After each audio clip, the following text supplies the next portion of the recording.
task. Yeah, now. Yeah, now it's coming. Okay. So this is a document guide actually, okay, which we have it. Okay, it contains like almost, okay, you can see that, okay, huge number of, okay, the pages. Okay, it's like, even though it contains like 156 pages, okay, we can just, okay, quickly, okay, finish this thing so that, okay, you will be aware of that, okay, what all the settings actually we need to do it, okay, before we set up the SAP ERP to SCM. So you may be knowing this thing, right? Okay, first of all, okay, if two SAP systems want to communicate to each other, there should be RFC destination, and even for the RFC destination, okay, there should be RFC user also. So this user, okay, can be anything. So make sure that, okay, you have a SAP all access for this user, okay. So it's saying that, okay, just create the RFC user and then, okay, create these things and assigning the logical system to the client. I shown you these things, okay, yesterday, that, okay, how we can assign a logical system to the client. And then, okay, we mentioned, okay, about the APO release also. Okay, so this is like, okay, each logical system, okay, is going to have like, okay, the different SAP STM versions. So we just mentioned, okay, these things, and RFC destinations, okay, we just mentioned it. So we just, okay, entered, okay, to the ERP system, and then, okay, we maintained the RFC connection, okay, to the SCM system.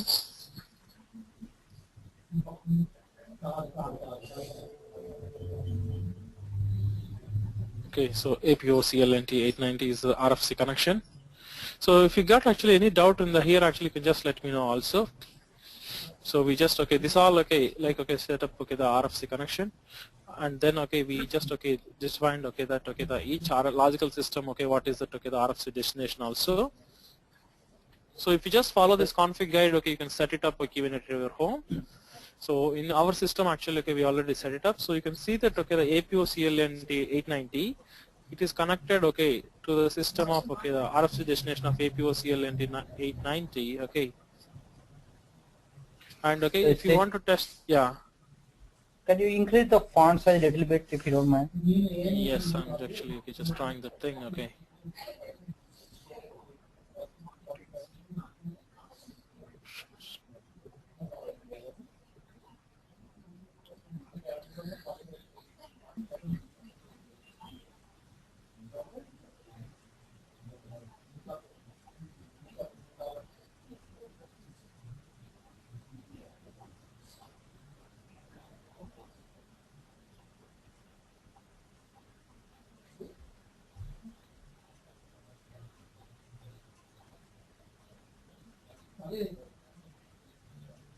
One minute, just give me 1 minute, then I can just...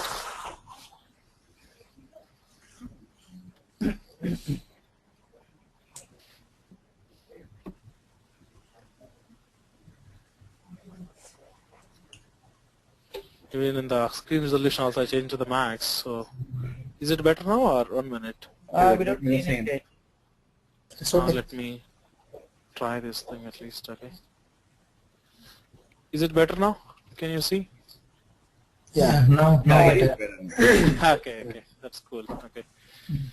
So, okay, so we assigned, okay, that this is the target system, and, okay, we just, okay, made that, okay, the connection setup also. So now actually I have to decrease, okay, this little bit, okay, of my PDF file. Okay, so once, okay, you just, okay, set up that, okay, the RFC connection, okay. So you have to just, okay, enable that, okay, the, if you want to enable that, okay, the local workflow to be automatic customizing. So SWU3 in both the systems, you just go here. So it's very simple transaction, just enable that, okay, the workflow local _ 100, so that, okay, some of, if there's any release strategies or anything, okay, they'll just get automatically approved. So I'll just show you these things. So make sure that, okay, the connection is up and running for the local client, wherever actually we are just working on these things. So you can just see that, okay, the RFC destination, okay, should be available, okay, for that, okay, the this thing. So if you just, okay, execute this thing, so you can see that, okay, that it should be like connected to the workflow _ okay, the local _ okay, the 800. So it's always, okay, the naming convention is like, okay, the workflow _ local _ okay, that particular client.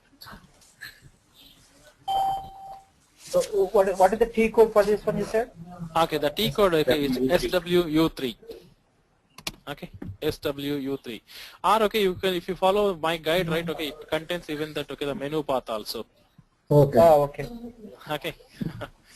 So next, okay, next thing what you have to do is that, okay, you have to just, okay, set up that, okay, because we know that, okay, the ECC system, okay, communicates to SCM system, okay, using that, okay,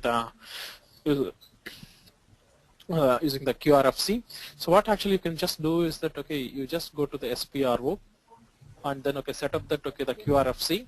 So whenever if you set that, okay, the QRFC, you have to specify that, okay, what kind of queue actually, okay, we want to connect these things. So you can just go here and then, okay, you can just go to the integration with the other mysap.com components. So this actually, I'm just doing all these things, okay, in the ECC system.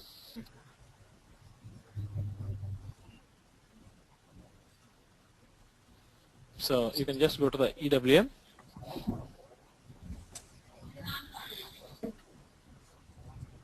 So just, okay, go to that, okay, the basic settings for this thing. So we define the logical system, assign this thing, and okay, we specified the APO release, and we specified that RFC destination, and we assign the RFC destination to the class also. There actually, okay, this is the place, okay, where you have to set that, okay, the queue type also.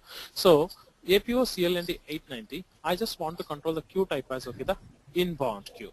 So there are two types of, okay, the queues you can configure, whether it's one is an outbound queue and another is an inbound queue. That means, okay, which system is actually controlling the processing also. That means, okay, let's say that, okay, my APO system actually is having a huge system and, okay, it has enough capacity. So I can use the outbound queue so that, okay, my ECC system can push as much data as possible. But sometimes, okay, if I want to actually don't want them, okay, to process immediately, I just want to stop the queue, and then later actually I want to process them in the inbound of the APO, I can put the queue type as a inbound also. So you have to always, okay, discuss with your basis guy and then, okay, decide that, okay, whether what kind of queue is actually good for the your system. So I have one question. This is Prabhu. Yeah. For example, we have a different APO, different EWM, and a different VI and a different R3. So Okay. how that connection would be made for these four systems? See, the thing is that, okay, I know that, okay, see, at the end actually, are you running APO and EWM in the same system or in the different system? We are in the same system, but this is just one situation. Because of the huge data or the volume, the APO or EWM might be in two different servers. Yeah, exactly. Usually, okay, what actually we standard recommendation is that, okay, don't run EWM and APO in the same box. Right, right. Yeah, so what actually you can just do is that, okay, you just, okay, put the two separate logical systems, okay, one for APO and one for EWM, and then, okay, once the logical system is defined, right, okay, we can put all those things, okay, separately. Okay. Okay, so that, okay, what actually it will do is that, okay, for the planning purpose, the data will be going to the APO, and for the warehouse execution side, okay, the data will be distributed to the EWM thing. So that in that case, the inbound queue for EWM so would be from what APO actually as well as from ECC. We can do, suppose, let's take this example itself. Okay, see here, okay, we have two logical systems. One is for APO and one for, okay, this thing. Suppose assuming that, okay, your APO can handle it, okay, as much traffic, okay, it receives it, okay, for APO you can put the queue type as an outbound, and assuming that, okay, EWM is like a much lesser size system, okay, or the QRFC resources are not so much available or the dialog work process are available less, you can just put the queue type as inbound for EWM alone. Okay. Srini, Is it clear now? Srini, Yeah. Srini. So if we set Yes, up, please go ahead. if we set up queue type as outbound, then the queue Okay. will be stopped in the ECC or in the EWM system. The queue will be stopped in the ECC. So that, okay, first actually ECC will collect all the bunch of queues and then it will push it at once. Or, okay, based on that, okay, the work process available in ECC. So it won't bother about that, okay, whether the queue is received in APO or not, but, okay, just construct the packet and then try to send it as much as possible.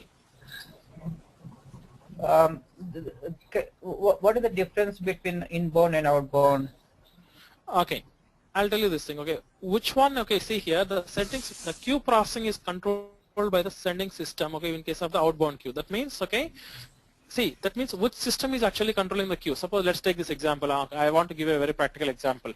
Okay, it's like assuming that, okay, both are like, okay, the one big pipe to the small pipe or from the small pipe to the big pipe information. Okay. Is it clear now? Suppose, okay, I'm just powering the data from a small pipe to a big pipe. Then, okay, you will be using the outbound queue. So that, okay, it can push it, okay, whenever the load comes from the small pipe, and then it can push it as much as possible. Is it clear now? So the small pipe, okay, can operate at its full load, so that, okay, the queue consolidation will happen at the ECC side if it is an outbound queue. That means this setup is required to to collect and push the things, or why we need the setup, you said? Okay, so that's what. Let's take this example that, okay, you are going to push a large volume of data from ECC to a APO system. Okay. So then, okay, SAP suggests that, okay, you have to, okay, put this setting as an inbound queue.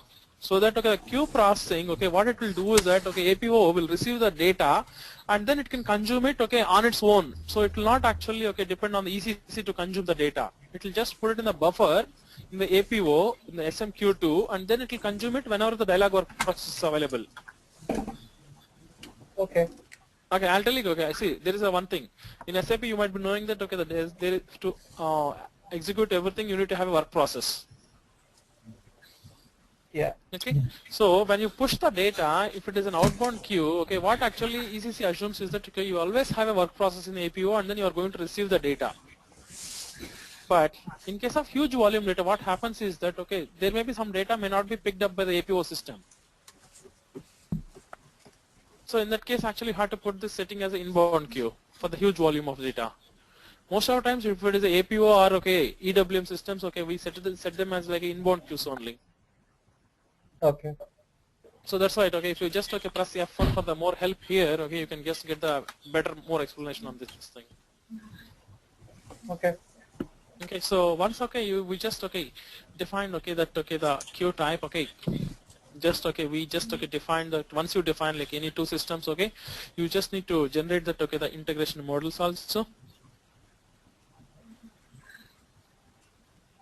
So I already did these things.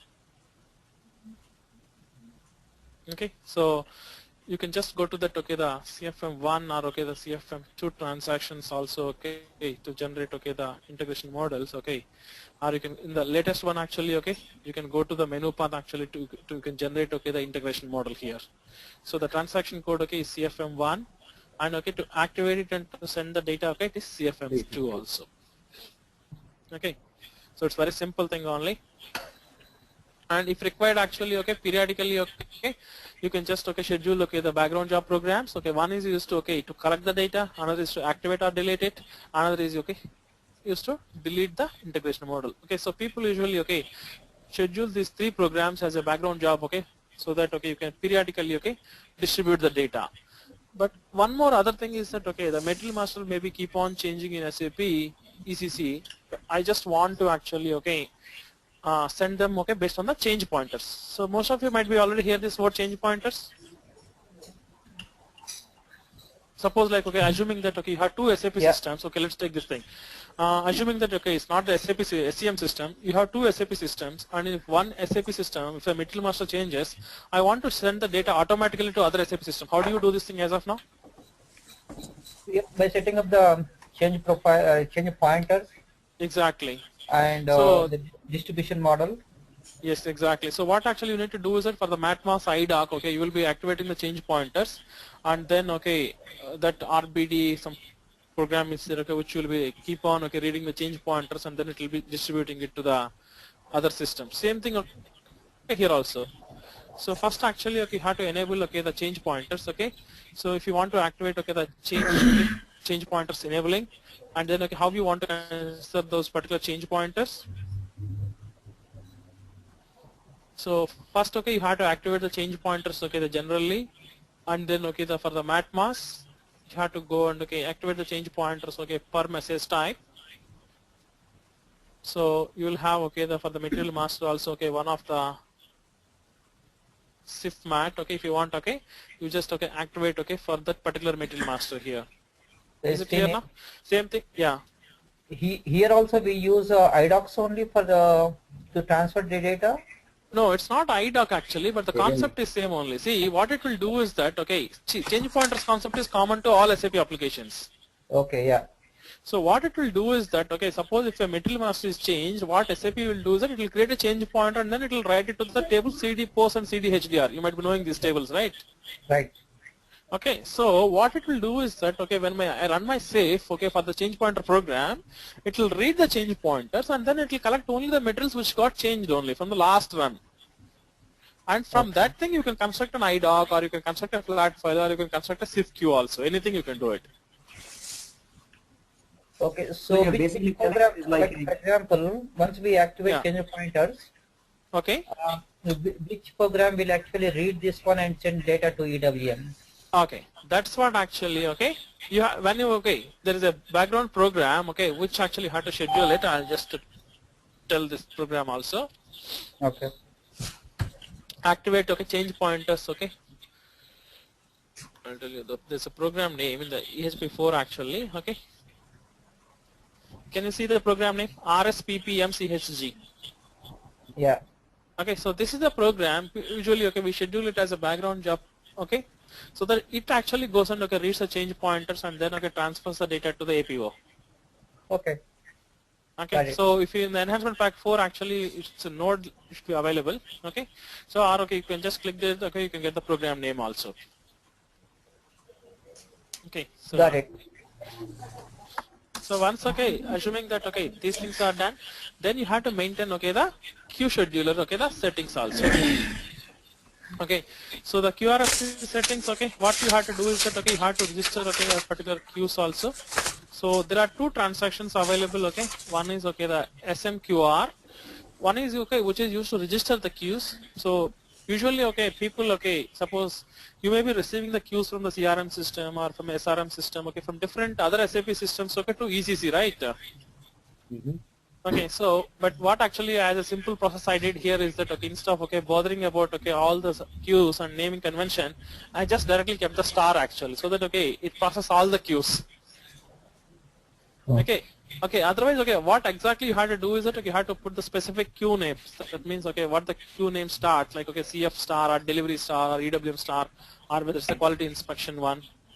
So each of the queues, okay, the starting letter, okay, you can just put it so that, okay, it processes only that particular queues only, the rest it can be ignored only. Is it clear now? So I just, okay, use, okay, the star as a simple thing. Otherwise, okay, suppose if you want to use only the CF star, right, what you need to do is that, okay, click on the registration and then, okay, you can specify, okay, the CF star so that it processes only the CF queues only. Do we need to define the CF for anything like this one anywhere, or it is? no, this is transaction code. No, this is like, okay, see, one thing I'll tell you, this CF queues, okay, let's take this example, okay, same EC system can be connected to multiple other SAP systems also. It may not be only APO, it may be connected to CRM, it might be connected to SRM also. Right. So SRM queues, okay, contain the different name. And then, okay, suppose, okay, I want to process only the queues, and assuming that, okay, for SRM queues, okay, I want to process, like, okay, the maximum runtime, okay, I want to change this thing to 100 seconds. And attempts, I want to change it to 20. So, like, okay, separate queue, I want to handle it differently here. Okay. So that's what the settings, okay, you have available. So SMQR, okay, which you can go and, okay, register your queues. So you have to first, okay, register the queues. And anyway, we already maintained that, okay, the RFC destination. And, okay, for that, whatever the user actually, okay, which we are going to put that, okay, the parameters, okay, we already, I think, already set this parameters. So what is the number of, okay, the retries, okay, it has to do it, okay, and what is the mode. So everything is available in the integration with, okay, the other mysap.com components.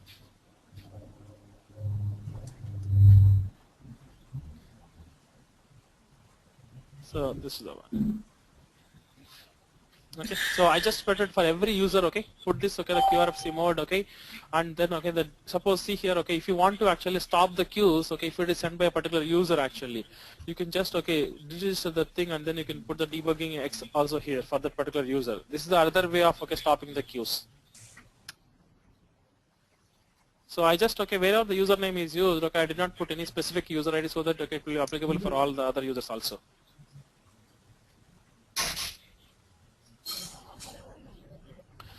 Okay. So next, okay, anyway, you might be knowing that, okay, whenever if two SAP systems are getting integrated, make sure that, okay, the like unit of measurement and, okay, the ISO codes, okay, the countries and language keys, okay, should be same in the both the systems. These won't So get, this, these sorry? data won't get transmitted from ACC? Actually, what actually these are like, okay, these are like, okay, the SM30 entries, okay. What you can do is that, okay, there is something called a table adjust feature also. Okay, so what you can do is that, okay, you can just, okay, go to the transaction normally, okay, even in the SCM system. Suppose like, okay, the country of, okay, the table, okay, suppose like, okay, the unit of measurement table, okay, if I want to, okay, so T006, okay, what you can do is that, okay, you can do the comparison. I don't know why actually this option is not enabled actually. Once you are doing the comparison, okay, you can select, okay, for this table and with this particular system, like, okay, that our R3 system, I can do the comparison.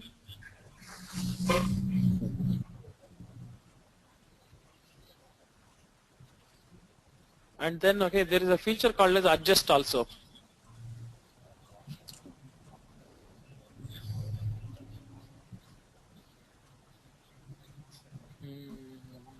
Okay, can you see here? Actually, there's a feature called as adjust here. I don't know I don't find the reason that why it's not enabled. Okay, so whatever be the data available in the SM, it's like, okay, I have a one view available in SM30 in one SAP system. I have the same data is available in other SAP system. I can adjust it also, so that, okay, whatever the data is available in the parent system, okay, it will be transferred here automatically. No ALE, no QRFC, nothing here. So what is the transaction code for that? SM30. It's SCPM, okay, or, okay, you can just do it from the, sometimes, okay, SM30 also, usually you should have this feature, okay, adjust also, or SCMP is the transaction. It's like more or nothing to do anything with SCM or ERP. It's only to compare the two tables and then adjust the tables only. In different It's a kind systems? of version management kind of thing only, SCMP. In different systems you mean, like EWM and ECC? Yeah, see, I'm in SCM system now. I want to compare this table with my ERP system T90 CLNT 090. So that, okay, you can just compare it and then we should be able to adjust it also. But the adjust function is not working there. Yeah, actually I don't find the reason that, okay, why that adjust is not enabled. Okay, usually it should get enabled. Okay, next What thing kind is that, of okay, yeah, sorry, come What again? kind of adjustment we do? It's What like, kind okay, of adjustment we do? it's basically like, okay, let's say that, okay, you maintain, okay, some units of measurement in SAP system, okay, ECC, and the same unit of type measurement should be available in SCM also. Is it clear now? Suppose like, Yes. okay, the unit of measurement like Okay. PC, kg, all those things, or sometimes, okay, you may be using custom unit of measurement also. So I just want to transfer the same unit of measurement to EWM also. Okay. So you want to say the synchronization of the tables configuration. Yeah, it's the same thing, like synchronization of the tables only. Otherwise, okay, the best way is that, okay, go to the SM30, just download it in my Excel sheet and then, okay, upload them again here also. Oh, is it? Okay. That's most, okay, if you actually, like, as a layman, if you want to do that thing, still we can go and, okay, do those things also. But how much powerful this transition is? Means, as we know that this will be done by this transition. Yeah. But is there a possibility that this transition will show, but the table will not get reflected over here? Yes, of course, actually, okay, when you do the adjust, actually it will show the log that, okay, how many entries are, okay, the differences are available between source system to the target system, and also once you adjust it, okay, it will show that, okay, these many records got updated also. Dini? Yeah, that is right. That's So this transaction we can use for different clients in the same system? Different client in the sense, actually make sure that, okay, the only thing you have to have is that, okay, you should have one RFC destination to the target system. That's the only thing it requires, nothing else. Okay.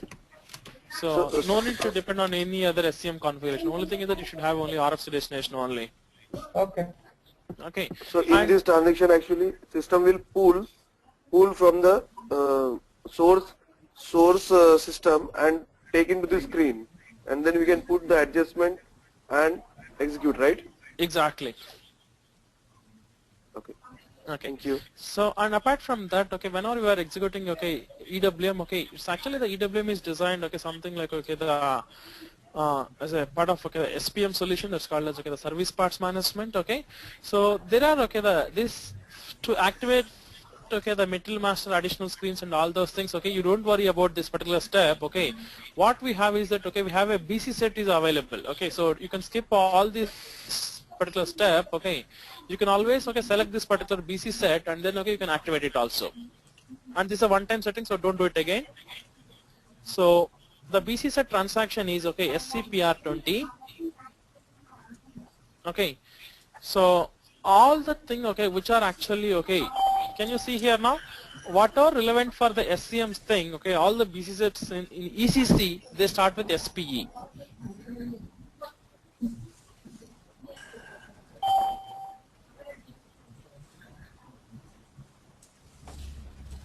What happened? I'm in which system? We are in SCM. Yeah, sorry, I'm in SCM system, okay. We are in ECC. Yeah. Okay, so SCPR20, just go to that, okay, the SPE material screens, okay, which you have to just activate them. Repeat the transaction code. SCPR20. That's the transaction code which is used, okay, to activate any BC sets in any SAP system. So anyway, later actually we will activate, okay, this kit to order and all those scenarios when we are going to execute those things, okay. So if I just, okay, this is the BC set, okay, which we have to activate it, okay, if you want to have the additional fields, okay, for the material. So don't bother about, okay, any of those things. You can just directly go here. What only thing you have to do is that you have to just click the activate only. That's all we have to do it. So that, okay, it will do all the configuration for you. Okay. Anyway, and then, okay, we just, okay, maintain that, okay, the connection and the material screens are available, okay, as part of the BC sets. Next, as part of this thing, okay, you have to define that, okay, the number ranges for the deliveries. Anyway, I think, okay, which is already available, or, okay, you might be knowing it already to define this number ranges. You can directly go to that, okay, the SNRO.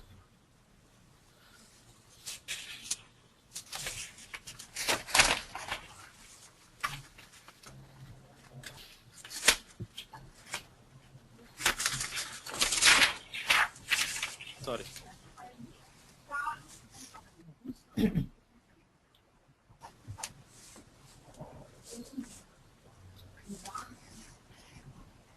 Srini?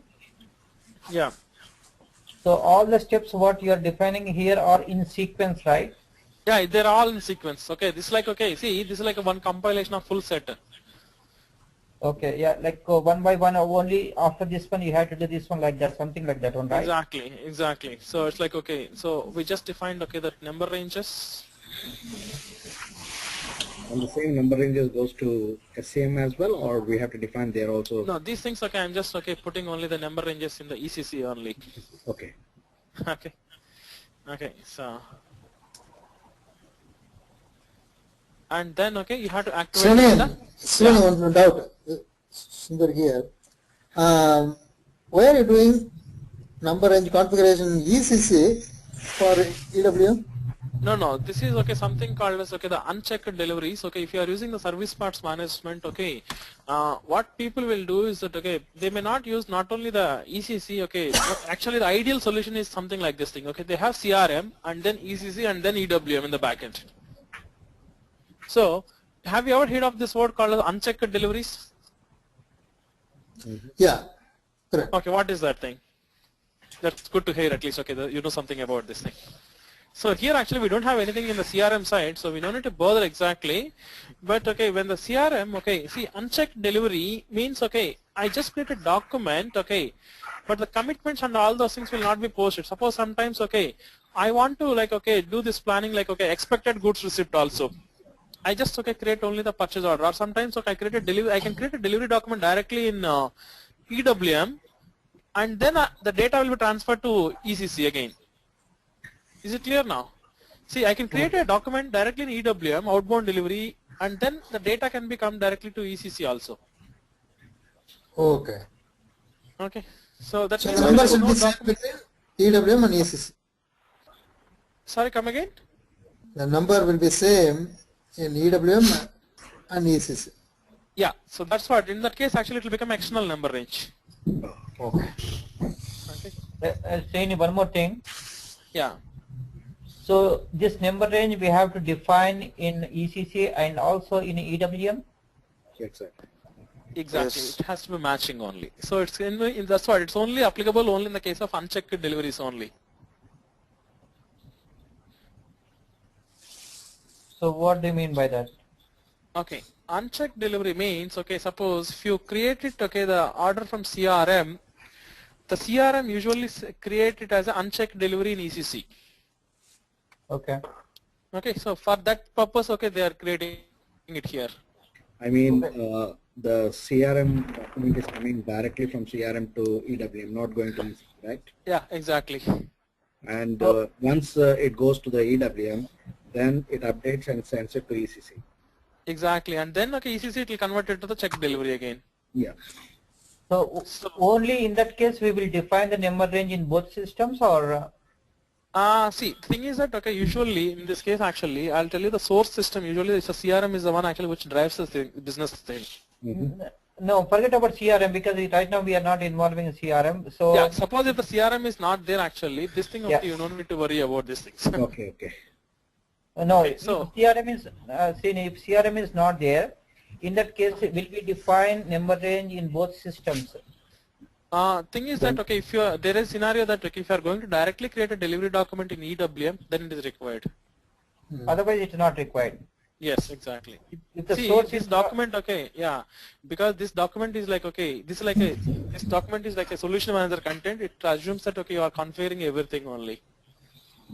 So that if I understood correctly, if the source system is like ECC, we will define number range here, and we don't really need to define number range in the EWM, right? Yes, exactly. You need to only define the number range only for the documents that are getting created only in EWM only. Not Not related with ECC at that time. Exactly. Because okay, That's where Srini, I am confused. Then if it is applicable to EWM, why are we doing it in ECC, the number range? sorry, come again. If it is applicable only to EWM, why I am doing it in ECC? No. You're just again. See, this is only applicable only for the unchecked deliveries only.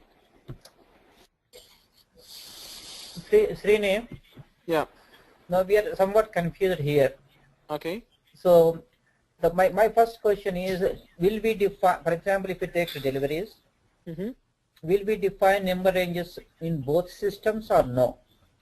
Okay, first of all, okay, you need to define the number ranges in both the systems, and that number ranges, okay, that numbers will be different in both the systems. Exactly.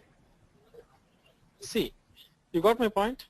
So we need, no, that is fine. So that means we have to define number range in both systems. Yes. Okay. Got it. Okay, got it. Okay. So, and then, okay, we were started talking So, about, okay, the extended inbound delivery One question, processing. please. Yeah, please go ahead. Give me one question, please. So that number range may or may not be same in both the cases, right? In the Yes. as well as in EWM. Yes. And in any case, these both the deliveries will have the reference number of each other. Yes, because okay, yeah, that's what okay, that okay, we have always okay the reference to each other. IDN, that's inbound delivery notification, we have it. Okay. Yeah. So anyway, okay, we'll define okay this thing later okay for the extended delivery processing, so that okay where actually we can go and okay assign this thing okay which I was talking these things. So this is not actually required as of now. Assigning okay I was talking about only certain users only can go and okay process the deliveries in the extended delivery processing. Okay, this actually okay comes the actual okay the from page 43 onwards okay we'll be configuring okay the actual okay the plant and the storage location combination to the EWM. Is it clear now? Yeah.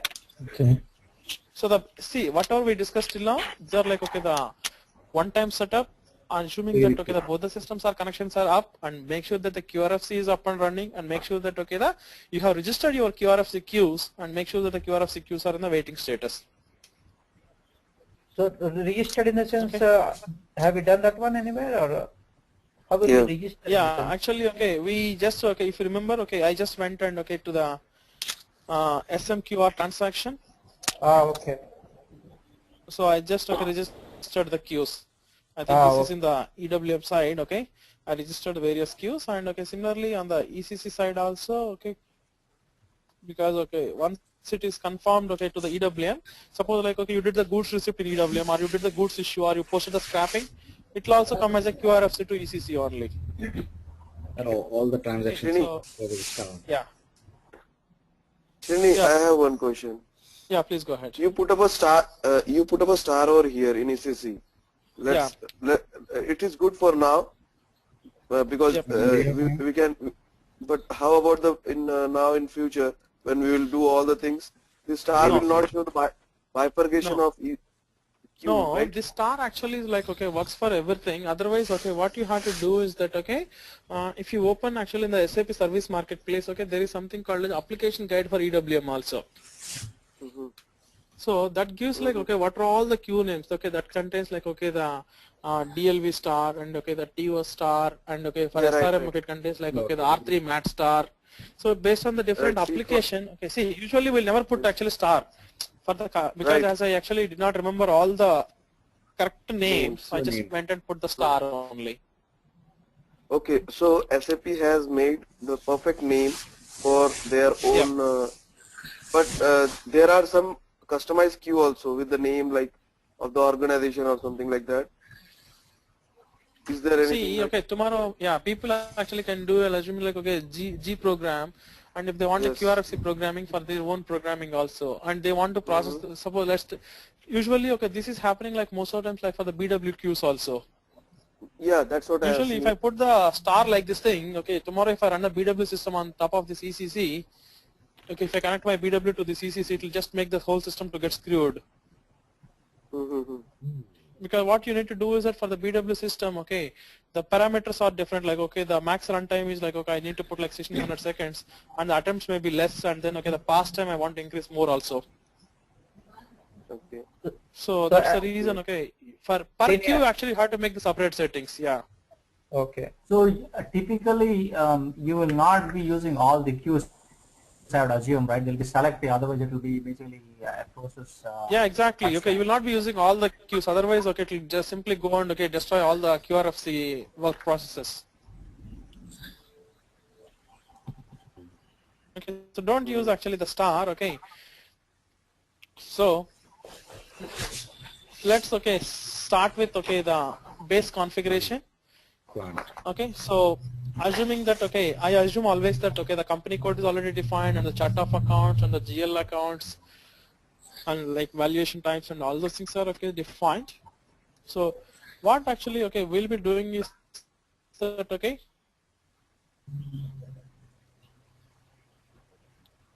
so I will actually briefly okay tell you that okay the settings actually okay the notepad, and then okay we can go through some of the settings. Okay, so first okay we have to define a plant, and then okay the storage location, and then okay create okay shipping points also, and then okay create a warehouse, and then okay assign your plant to the warehouse. So till this thing, okay, anybody has any doubt actually? Creating a plant, storage location, creating a shipping point, and then okay assigning a shipping point to the plant, and then okay anyway once you create a plant, okay, plant assigned to purchasing organization and as well as okay the sales organizations also. So this is like a very simple configuration, okay, which you have to do it at any time. Any doubt in this thing? Srini, Yeah. actually I am the attended yesterday only my first class, so I didn't know about this. Can you teach me the later when you have time this one? Okay. I'll tell you this thing. Okay. Oh, you are not okay. One more thing before actually, you are a MM or already something like having some WM idea? I have some idea, but I'm not MM. I just work as a hello. Oh, okay. Uh, uh, uh, Okay. Okay. So in SAP, okay, if you look uh, at actually the company code structure, okay, you know what is a company code? yeah, I know that one. Okay, company code, under the particular company code, okay, assuming that okay, you have a department, okay, where the procurement happens, right? And this Okay. purchasing organization, okay, can belong to a company code, or it can be a cross purchasing organization also. Okay. And then okay, you may have okay different plan. I'm telling you from the materials management perspective. Okay. And then okay, you will have a plans, okay, where actually you will be doing your procurement, or okay, I can say that, or you will be doing the production, or I can even make it as a distribution center also. Okay. And each plant, okay, you will be managing the stock at various locations also. Yeah. So that is okay called as okay the storage location. Okay. So what I can do is that I can manage my stock, okay, like okay, I know that okay, in this corner, okay, storage location corner 1 I have stock 100, and in storage location 2 corner, okay, I'm having a stock 100. But the problem with this, what is that okay, I cannot represent till to the bin level, right? Yeah. Because I know that okay, in this so and so plant, in so and so storage location, I have so much stock only. But I cannot know that in which bin how much Yeah. stock is there, or okay, where the stock is there also. Okay. So if you want to actually okay, further divide this, okay, the management of your inventory, okay, I can say that okay, you need to use that okay, the warehouse management. Yes. So what you need to do is that okay, you have to define a plant and the storage location, and if you want to represent like a bin level, okay, you have to assign this combination to a one warehouse in the warehouse management module. Okay. And then what I will do is that okay, once I define my warehouse, okay, I will mention to my SAP system that yes, this warehouse I defined in SAP ECC, but this warehouse is actually maintained in a decentralized in EWM. Okay. Is it clear now? Yeah. So that warehouse in ECC just is like only a dummy warehouse only, nothing actually. It's no operational warehouse in ECC. It's only act as an interface, okay, between my ECC to EWM. EWM. Okay. Okay, so that okay, whenever if I know the particular warehouse, I know that okay, the plant storage location combination and all those things. So it only acts as an interface only. And moreover, okay, the warehouse in ECC is a 3-digit one, and the warehouse in EWM okay, is a 4-digit one. Okay. You can have up to 4 digits. Okay. Okay, is it clear now? Yeah, clear. Okay, so company code, plant, storage location, and then warehouse number, and then okay, we'll talk about okay how we, what are all the settings okay we'll do to enable the warehouse in the EWM. So these are okay the very base settings. So I'll just okay take you through these things. So I'm in the ERP. Okay. So SPRO. So you know SPRO transaction, right? Okay. Okay.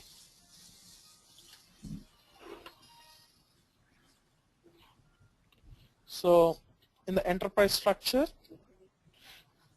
so there are 2 parts, okay, the definition and assignment. I was talking about 2 things, right? Okay, first thing is that okay, you have to define it and then you have to assign it also. Yeah. So I think okay, for the people actually who already know WM and okay MM, this may be like okay, very starting, but okay, there are people actually who want this thing also. Okay, so just bear with me. No problem. Okay, okay, yeah. So the logistics. So this is a place actually where you can define your own plant, and most of the times okay you can copy it also. Okay.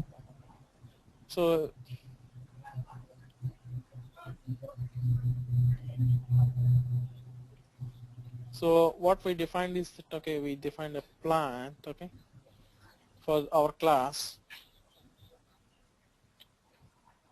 So HYDP is our plant, Okay. Hyderabad plant. Okay. So this is a plant okay which we defined it. Okay. And also okay we defined okay some of the storage locations also. Okay. So under the LE node, logistics execution, okay. So I defined okay the shipping point. Okay, I'll just tell you. Okay, so I defined okay the storage locations also. So in my HYDP plant, okay. So I was telling you right, so storage locations okay belong to a plant, okay. So in our plant HYDP, So I defined, okay, these storage locations, and for each storage location you can put whatever be the address also. Mm-hmm.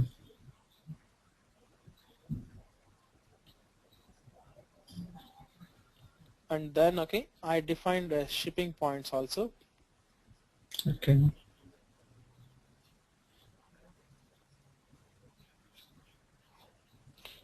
So our shipping point is, okay, the HYDS, so that, okay, you can just, okay, go and, okay, refer this configuration. So Hyderabad Okay. shipping point. So once you define these things, okay, I just defined one small warehouse Okay. for this combination. So I defined the warehouse.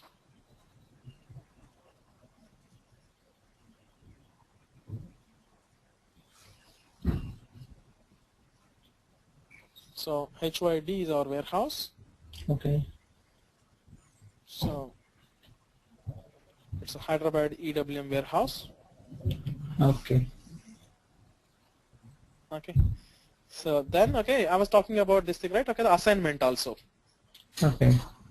Okay, so once that is, okay, the place actually where we defined it, okay, Mm-hmm. and if you just, okay, you can just, okay, define the loading point also if you want it, and then, okay, just go to the part of, sorry, I just clicked in the wrong node. So there is an assignment also. So in the, see, in SPRO, in the enterprise structure, there are two nodes always. One is for the to define the things, okay, one is to define the things, and another is for the assignment. Okay. So in assignment, okay, we just need to assign the logistics one. So assigning the plan to the company code, so that, okay, all the accounting, okay, and the evaluation area, okay, it belongs to that particular company code. Okay, so our plant is, okay, HYDP. Okay. So usually this company code, okay, if you go to any project, right, okay, the company code usually will always defined by the FI guy, because before starting any SAP project, company code, okay, should be there. Without that thing, you cannot find any SAP project also, okay. Oh, okay. Okay. Okay, so I just assigned my company code, okay, my plan to the company code, okay, 1000. Okay.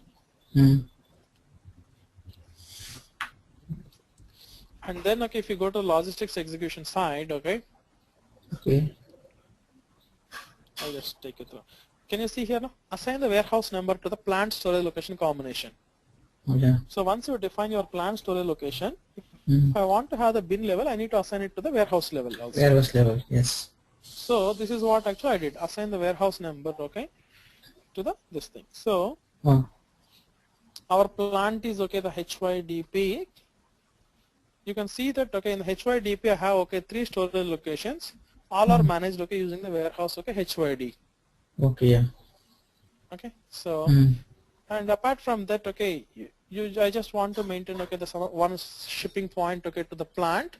Okay. So you can have, okay, as many shipping points, okay, as you like it, and then if you wanted, actually you can put the condition records. So suppose like, okay, if I'm actually putting like, okay, the bulk materials, okay, I want to assign one shipping point, or okay, if I'm sending through like, okay, I'm a big warehouse, and assuming that, okay, I have 2 shipping points, one for the rail wagons and another for the truck also. Okay. So you can even, okay, define, okay, whatever the way you want to determine your shipping point also. Okay. So you can see that, okay, HYDP point, okay, I just only assigned only one shipping point, Okay. but you can assign as many shipping points as you like it also. You can see that, okay, some of the plants has more than one shipping point also. Yeah. Okay, so I just, okay, for the example purpose, okay, I just, okay, did this thing. Okay.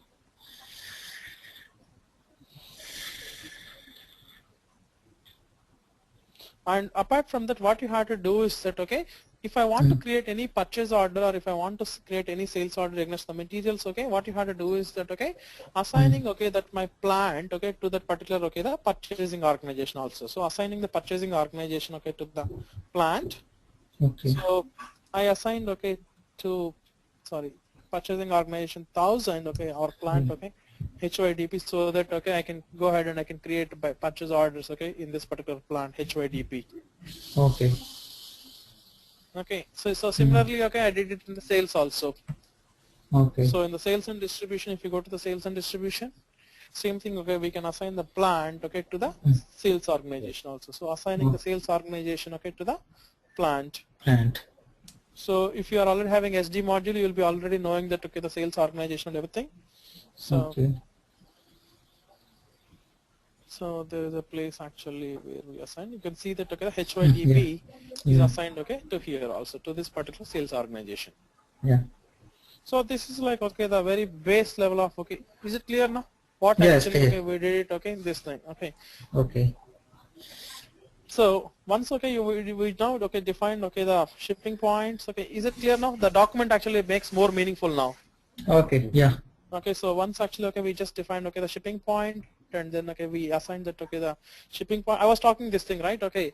Even if you want actually okay if you want to determine the shipping point okay there you can assign it like okay the shipping point okay determination also. That means like for different conditions are okay or parity wise. Suppose if one shipping point is not available or okay based on the sequence also I can just assign it also. Oh. Okay, so in the logistics execution okay. So what you can do is that okay if you go to the configuration, so shipping,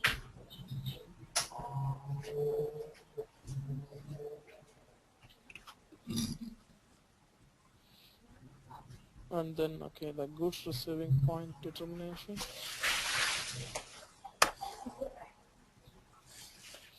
So shipping point and goods receiving point determination.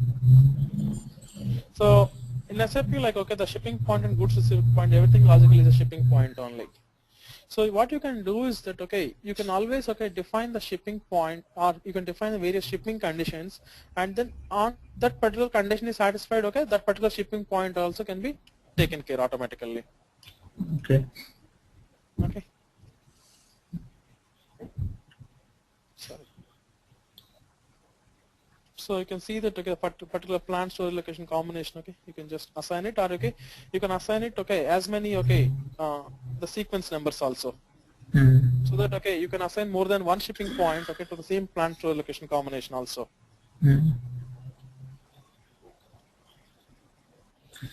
So it's like Puneet? moreover like okay the yeah please go ahead.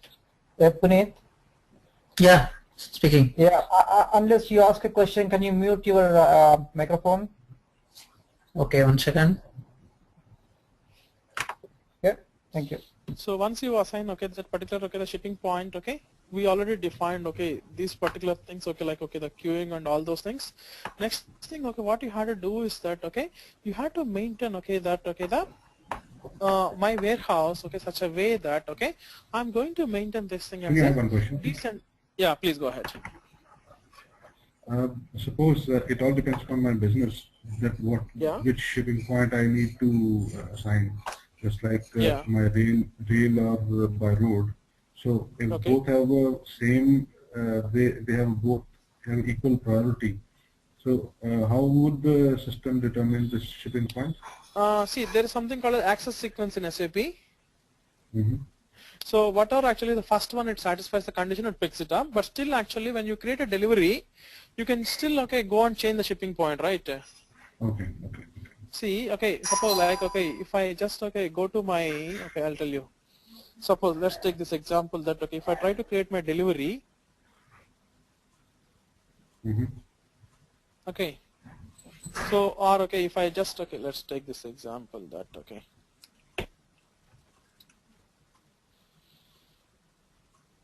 Okay, this actually okay you can make it as a default one or okay you can change it whatever you like it also. It's like okay the access sequence one okay based on the conditions okay you can just make sure that okay the whatever the system proposes actually. Okay. So that's what actually you can look at here that okay the define the shipping conditions. You can see here that okay you can define okay the various shipping conditions.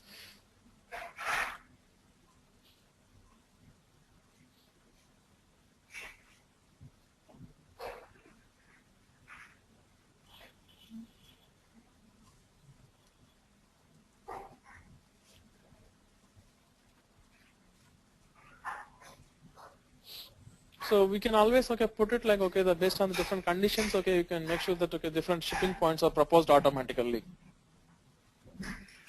Okay, so in SAP also we have okay, always this condition records. Okay, Now, next step is what actually, now I want to maintain my warehouse as a EWM warehouse. And don't bother about, okay, the path actually mentioned in this particular document, because, okay, based on the ERP version you are going to work, these menu paths, okay, may be slightly differing also. Okay, sometimes, okay, you can find it as service parts management, or sometimes you can directly find a node with EWM itself. So see here, can you see? This document would remain the same for the latest version also? Sorry, come again? This document would remain the same for the latest 7.02 version also? It may be slightly differing because I don't have the solution manager access. Okay, this document is nothing but the solution manager content only. Okay.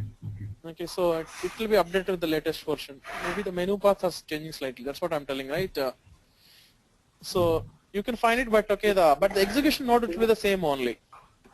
Really? Yeah. Do you have solution manager path? Solution manager path means, okay, you might be knowing that, okay, once you log into the solution manager, there is something called a content repository.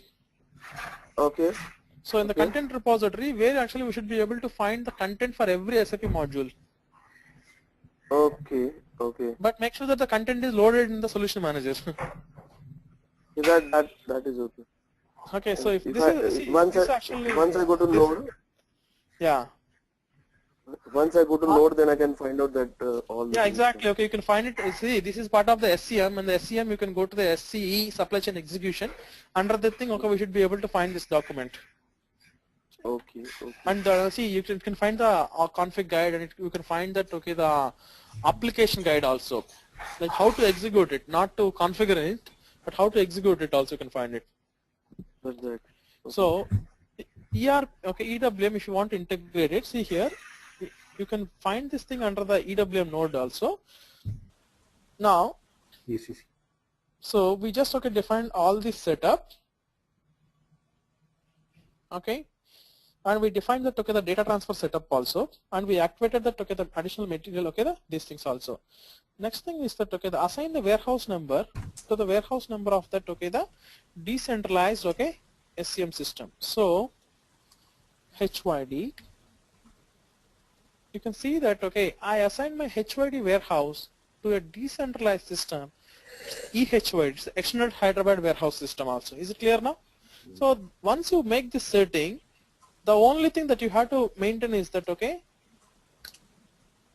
you activate, okay, the distribution model, and apart from that, okay, generate that.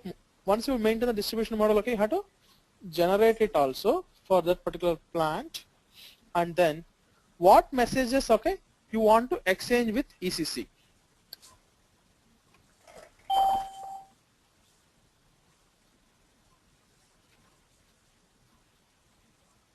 With ECC. Is it clear now?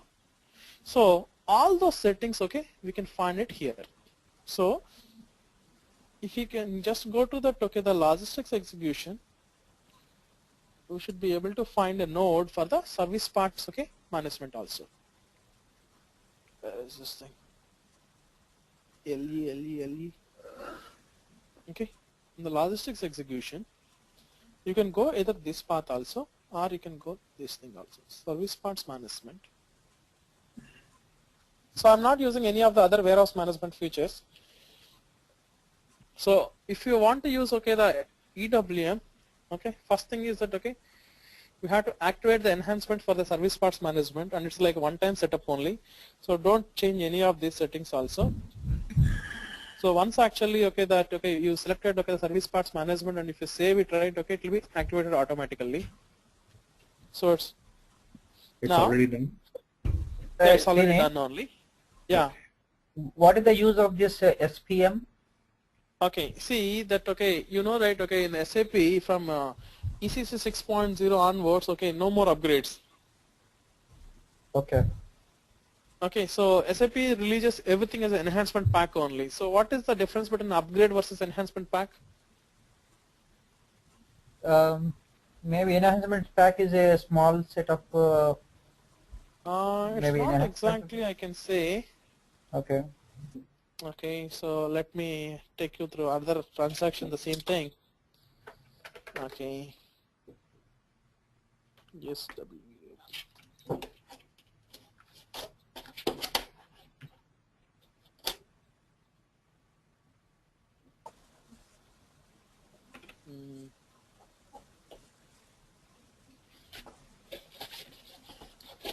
Have you heard of this word called a switch framework? SFW5 or something? Yeah. Okay, so what is that advantage of this thing? I think SFW5 or something it's. So we can activate it like, okay, what are the business functions I just want it so that, okay, yeah, this is the one only, SFW5. Suppose let's take this example that, okay, only in my EC system, okay, I want to enable the nota fiscal functionality for Brazil only. Okay. So that, okay, what it does is that, okay, I can just go to the SFW5 and then, okay, I can activate only that particular functionality only. Or okay, even okay, the same thing like service parts management also. So only the code specific to that particular part of the thing only, okay, it will be activated. So that okay, the testing and all those things, okay, you don't need to worry about those things. In the upgrade project, okay, what you have to do is that you have to test everything again from the beginning. Is it clear now? Yeah, got it. Thanks. So it's like okay, the switch framework only. So you can, if you can find it, okay, that particular node here also, you can do that thing. Otherwise, okay, you can directly go to the SPRO menu path and then okay, you can do these things also. Okay. Now, once I define my warehouse, I can maintain it in the decentralized WMS node also, or I can go ahead and I can maintain it here also. Maintain my EWM specific parameters. So, what I want to do is that for my warehouse HYD, you can see that, okay, warehouse I want to maintain, okay, with a EWM warehouse, and then okay, I want to send it as a queued, and then okay, the distribution mode also. Okay, suppose see here tomorrow if I just want to stop all the distribution from ECC to EWM, so I can just simply come here and then okay, change the setting here that okay, it just okay goes and okay stops the distribution also here. So distribution okay immediately. So these are the setting, okay, which you have to make it, okay. Whenever if you want to make your warehouse, okay, to be managed with the EWM warehouse, yeah. And then, okay, we already, okay, defined that, okay, the queue types also. So the queue type, okay, anyway, we already defined in the first setup itself. And then what you have to do is that, okay, generate the distribution model. So for your warehouse, so that okay, all the BAPIs okay, it will be registered here. So our EWM system is okay, APO CLNT 890, and you can give whatever be the name actually. Okay, you like it, okay. And then okay, because it's already created it, okay. So I just want to check the entries. So you have to get this message. Everything is okay. So it's like okay, same thing like okay. It's like earlier, okay, it was like, okay, the BD64 or something, okay, people used to create a distribution model and then, okay, generating the same thing. It's like what it does is that it makes a distribution model and then, okay, put the BAPI as a part of the message and then puts a particular filter as a filter criteria only, the distribution model. So I'll just take you to the actual place where it goes and registers it also. So if you go to the BD64, I think some of you, if you already worked on ALE IDOCs, you might be knowing these things. Yeah. Srini? Yeah. So in that ALE IDOC distribution model, we will define like which IDOC we will use and all those things. You can use not only the IDOC actually, you can use the BAPI also, right? IDOCs. Yeah. But in this case also, in the case for what you are showing us, yeah, it's a BAPI only, right? Do we define separate BAPIs for each one, right? Yeah, exactly. So here, that's what it does is that, okay, see if you want to define on your own in BD64, you should know the message type and you should know the BAPI and all those things, right? Right. So that's the reason SAP what actually they did is that, okay, they made this step as an automated step only, nothing else. Okay, can you do it again? See, earlier, okay, what you need to do is that you need to go to the BD64 and then enter the message type, or okay, at least you have to enter the BAPI and then okay, you have to save the entries, right? Right. So if you know that everything, that's good, but okay, usually people will not be knowing all the things, right? Uh-huh. So that's the reason okay, SAP gave this thing itself as a direct thing, execution one. So when you execute the node, it will go and create all the entries in BD64 automatically to you. Ah, okay. You got my point? Okay. Okay, see, once I do that thing, okay, if you go to your BD64, I'll show you those things so that you will get an idea of your old transactions. Come on, come on.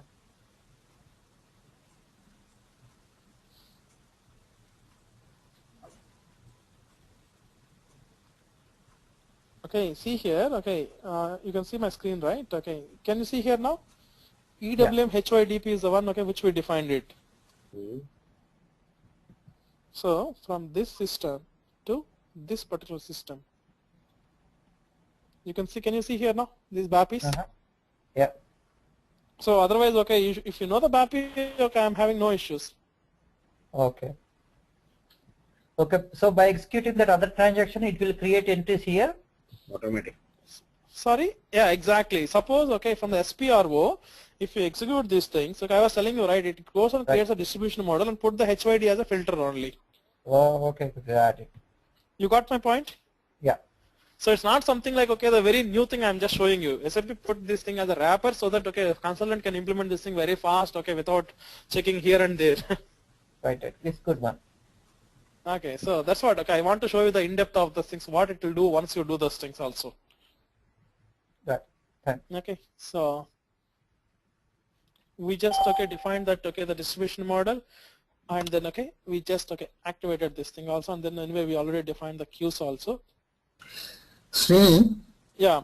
Sundar here. SC, you did the transaction SCE. What is that?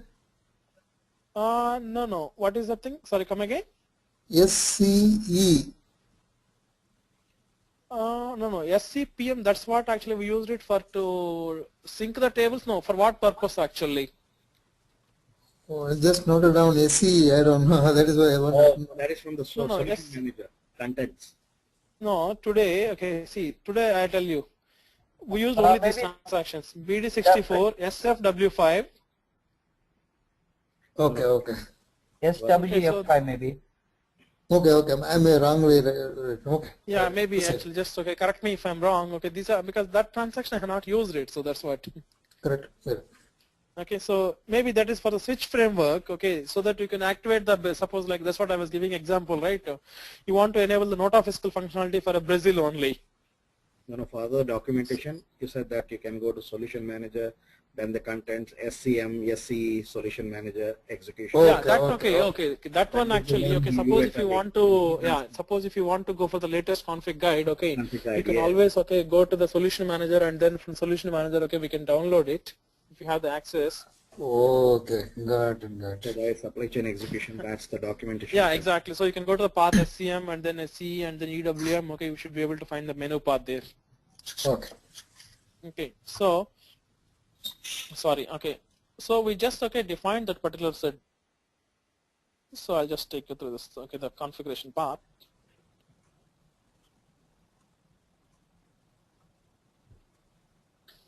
Now, logistics execution,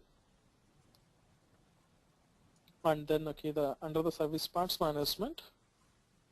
So in the latest version, you can find even the menu path for the EWM alone also. So where is this thing? Okay. So we integrated this thing. So, and then, okay, we define the queue things and we generate the distribution model also. And then, okay, if you want to enable the log actually, like, okay, SLG1, okay, that, okay, suppose if any errors are there, okay, or if my QRFC actually, while processing, okay, some of the errors it faces it, okay, you can just enable those things also. What was the transaction code over there? It's like, okay, you can just directly do this thing, okay, in SLG1 also, or SLG0 something is there to activate the application logs.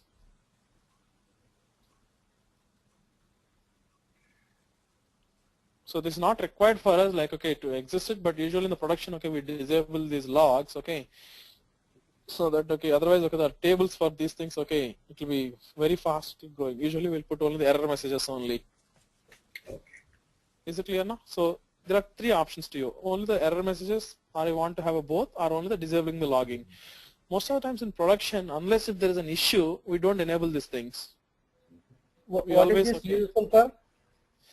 This actually, okay, whenever if a message comes by exchange between ERP to EWM, and assuming that okay, my queue got failed, and then okay, I want to see those things in my log. Oh, you know this transaction SLG1? No. Have you heard of this thing, the application logs? No. Okay, so this is the place actually. Suppose is tomorrow, even if something goes wrong in EWM also, like while activating some PPF, all those things, okay, this is the place actually where we come and see all the errors that are happening in the background. See, in the background some error happened. How do we know that errors? Yeah. Okay, so each log, okay, it can contain like a particular object, and then okay, the sub object, okay, I can put it for a particular user, and then I can execute it. It has to show me all the errors. See, do you remember, okay, when we execute CFM1, CFM2, we faced some errors in the SIF queue also. Yeah, right. And again we deleted. Okay, so that's the log actually where it shows. That is from the application log only. That's the transaction. It's nothing but SLG1 only. Okay. Okay, so that's okay. Once we activated the particular application log, okay, we already registered the queues, and then we generated the distribution model. We already saw this thing, and the thing is that okay, you have to enable the delivery split, okay, by the warehouse number also. This okay, you have to do always. Why we have to do it always? Because you have to allow the delivery, right? The delivery split should be allowed. Okay, okay. Okay, so that's what, okay, I'm just enabling that particular functionality only. So even that's like, okay, most of the times, okay, we'll be doing the thing even for other things also. So I'm taking shipping.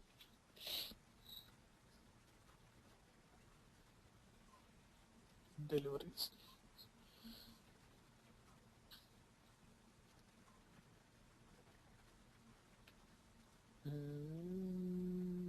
Find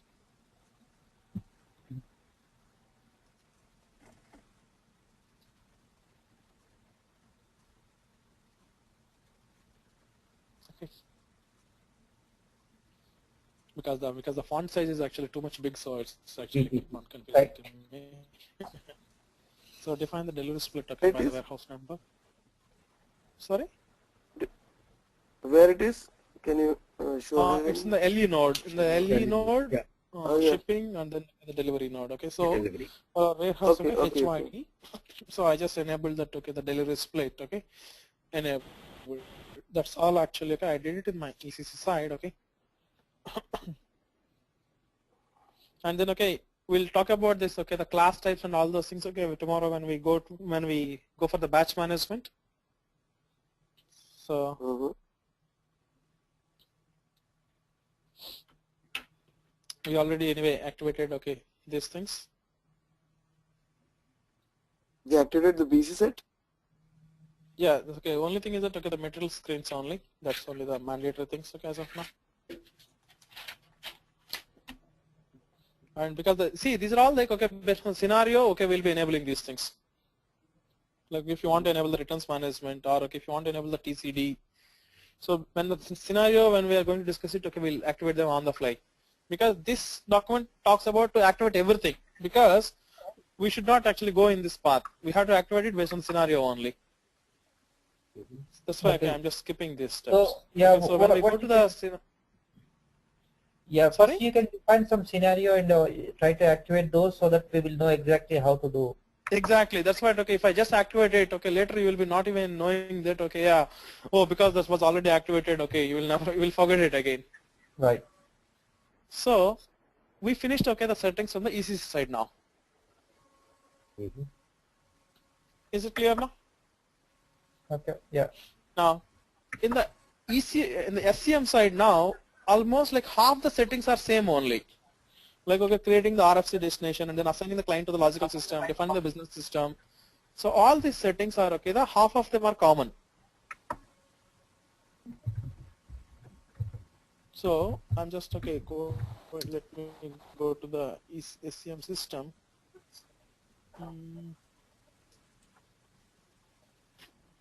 Yeah. So now I'm the SCM system.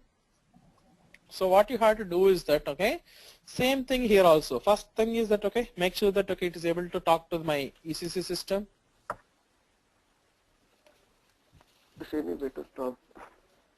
Sorry, yeah. So you need to define the logical system.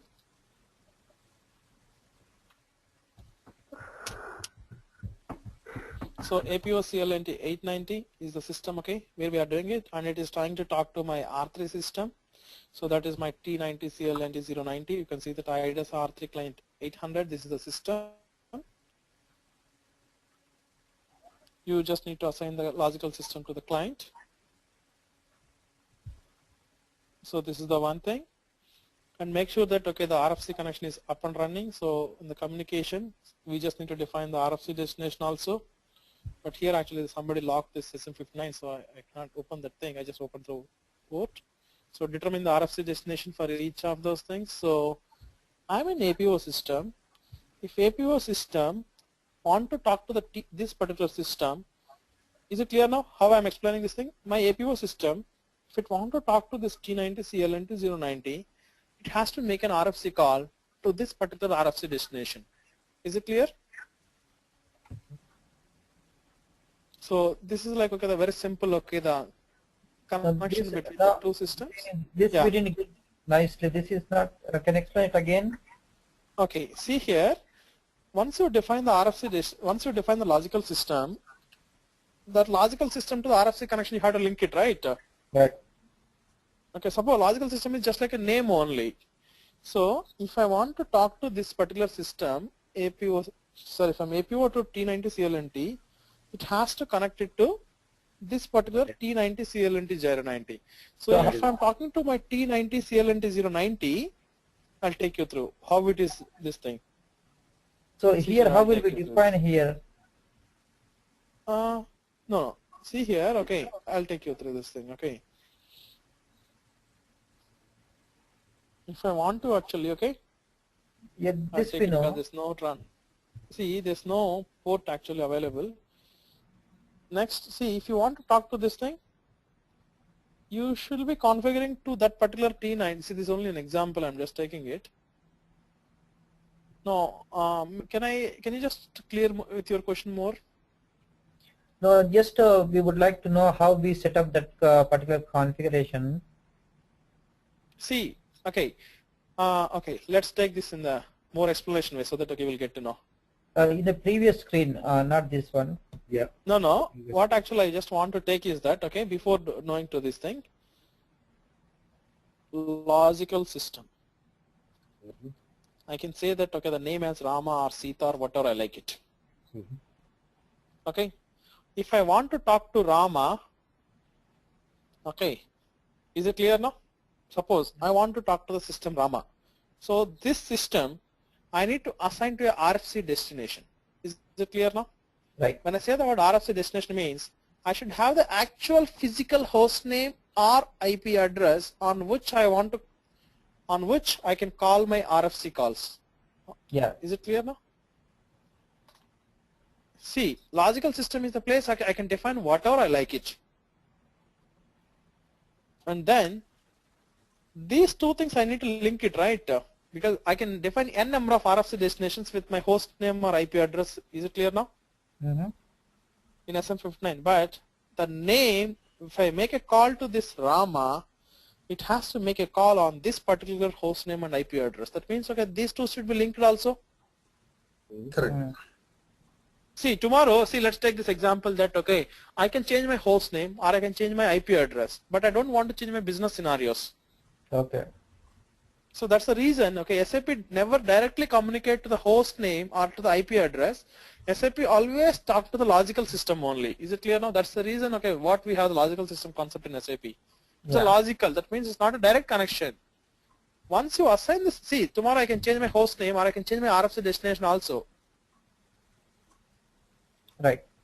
Or I want to stop the communication also. Is it clear now? what I did exactly here. So that actually gives more explanation to you. Okay, so go back to the previous transaction, whatever. I'll take you through that thing. So in SPRO, or okay, in the sale transaction, it's SALE, like okay, customizing for ALE.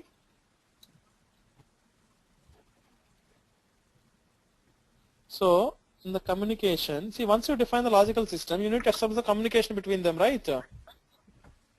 See, once you define the RFC connection, you need to specify that for if this is a system, how I am going to connect it. See, from this system, APO CLNT 890 is the logical system name. Logical system name. If it is going to talk to the T90 CLNT 090, then I have to link this thing to that particular RFC destination. Is it clear now? How will we actually link it? Like by okay. how? Okay. So what you have to do is that, okay, click on here. Yeah, this is what I want to know. Yeah. So there is a top thing. There's a button here for SAP. Okay. I think if you if anybody is actually new to SAP, always the blank white paper symbol is for creation, and this is for deletion. This is for change. Okay. I think if I hope everybody is like not new to SAP.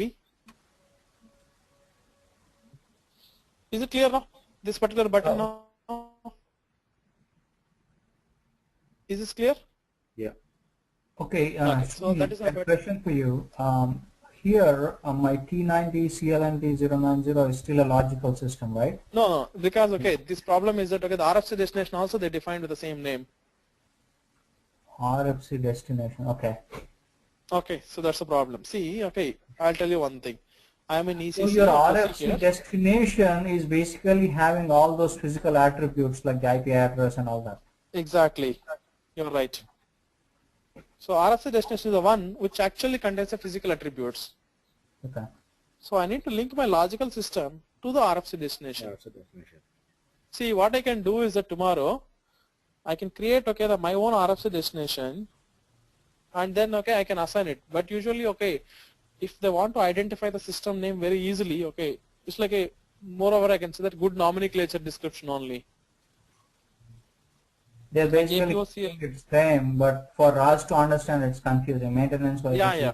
So that's what okay we can define. See here, what we can do is that okay I can define okay the our own, and then okay you can say that okay the SCM underscore okay test underscore connection. I don't know that IP address. Okay, so you just provide the IP address. Okay. And then I can just save it. And once you define that thing, okay. You can take that SCM test connection, put it there. Yeah, because okay, don't put this thing because I did not mention the host name and all those things. Yeah. Okay, then once you define that thing is available here in the SCM test connection, okay. Just okay, simply go to that okay the connection setup. Three. So simply go here, delete that old one, and then click that one, and then okay, assign that particular RFC destination. Can you click one more time the standard IP destination? See, I'll tell you here. Yep. So let's take this thing like APO CLNT 800. I'll assign okay our things. So test underscore. What is this thing? Okay, whatever we define now.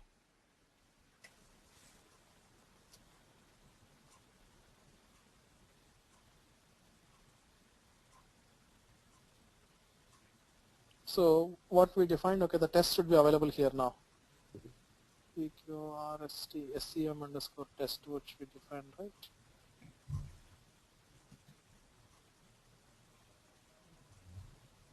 Do you remember the name?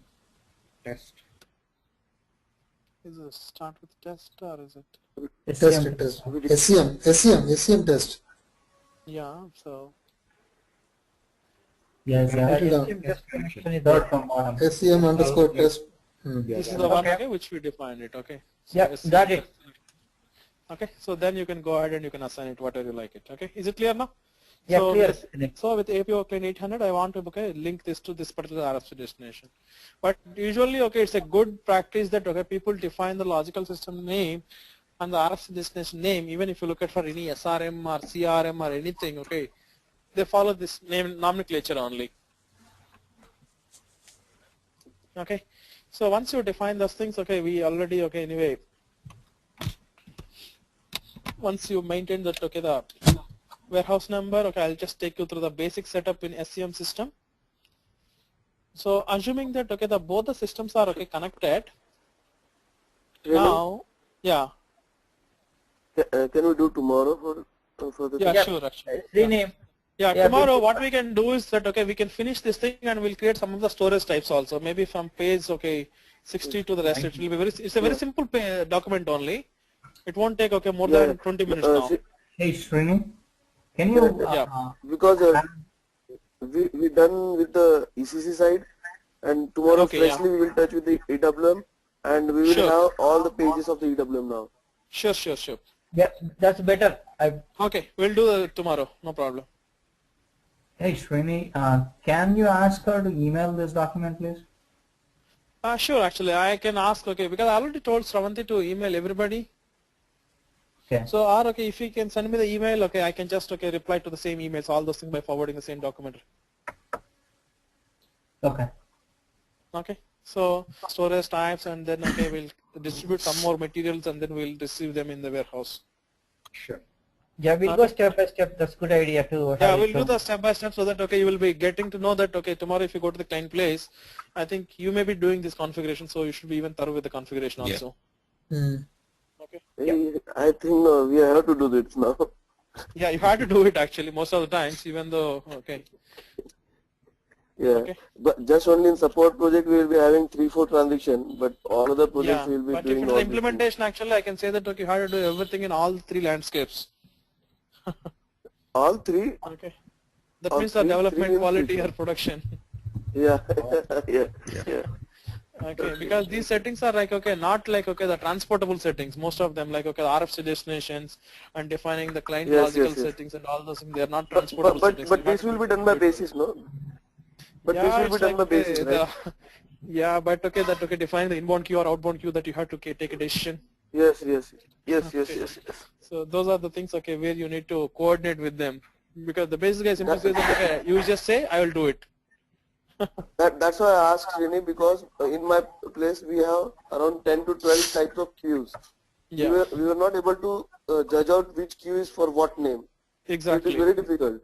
Yeah. I will, okay, send that application guide also that, okay, what are all the queues possible. Okay, there's a table available, which I got it, which I used to will always, okay, whenever if I go to any client said, okay, this is the, okay, just give the table and then just maintain it like within minutes. Okay. So I'll give the table also to you. Those are the queue table only till EWM 7.2.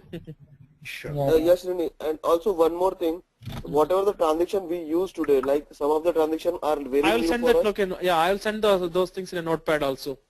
Yes, that's what, because that is like what you said, the table synchronization.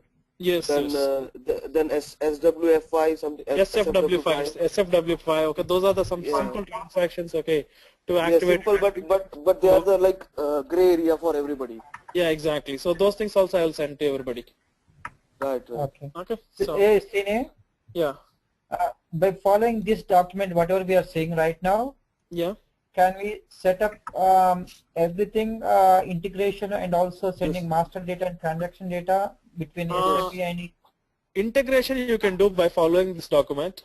The business scenarios you cannot do. This is only the integration guide only. Yeah. Okay. Integration. Okay, so that's what business scenarios we'll learn it on the fly. On the fly, yes. Okay. But don't we have any document for business scenarios?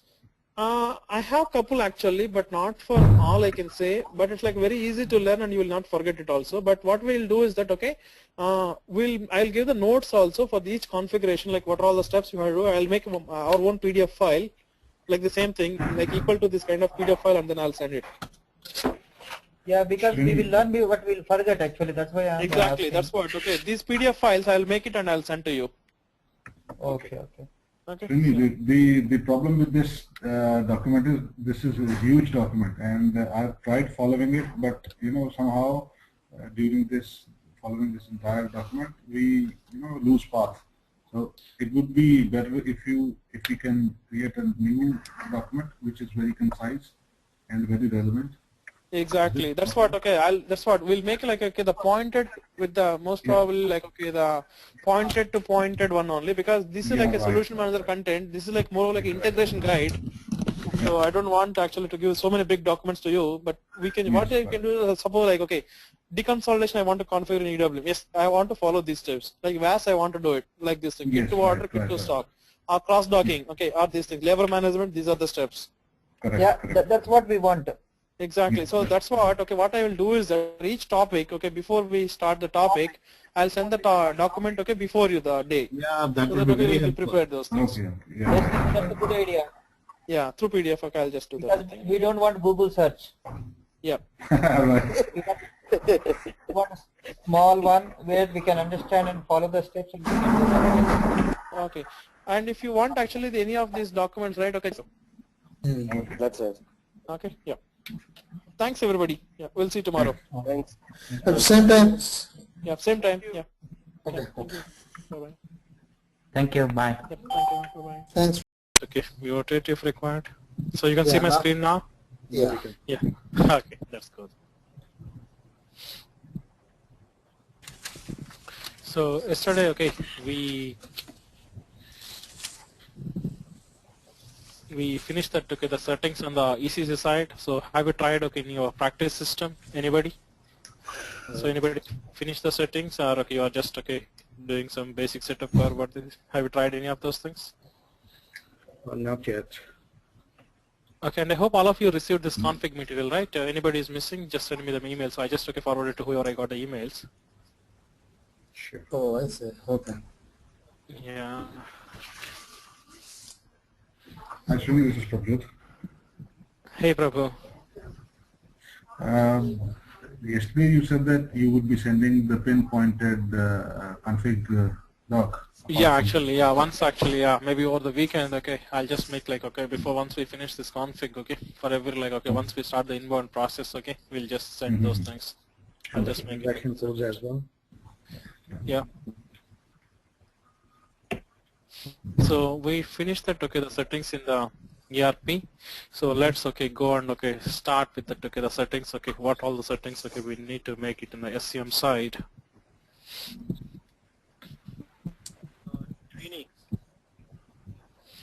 Yeah.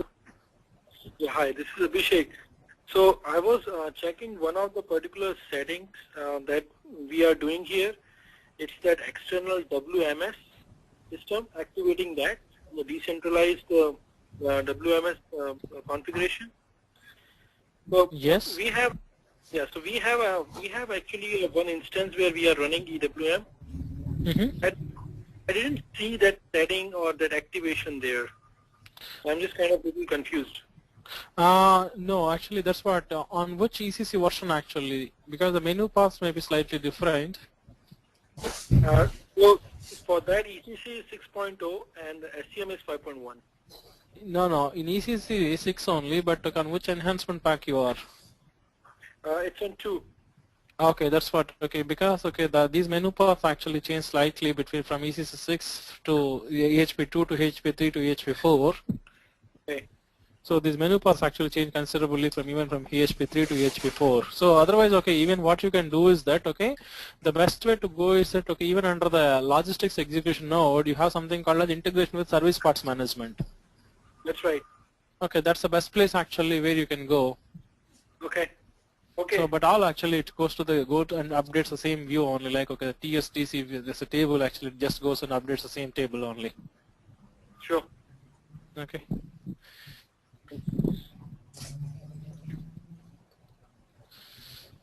So let's start, okay, from the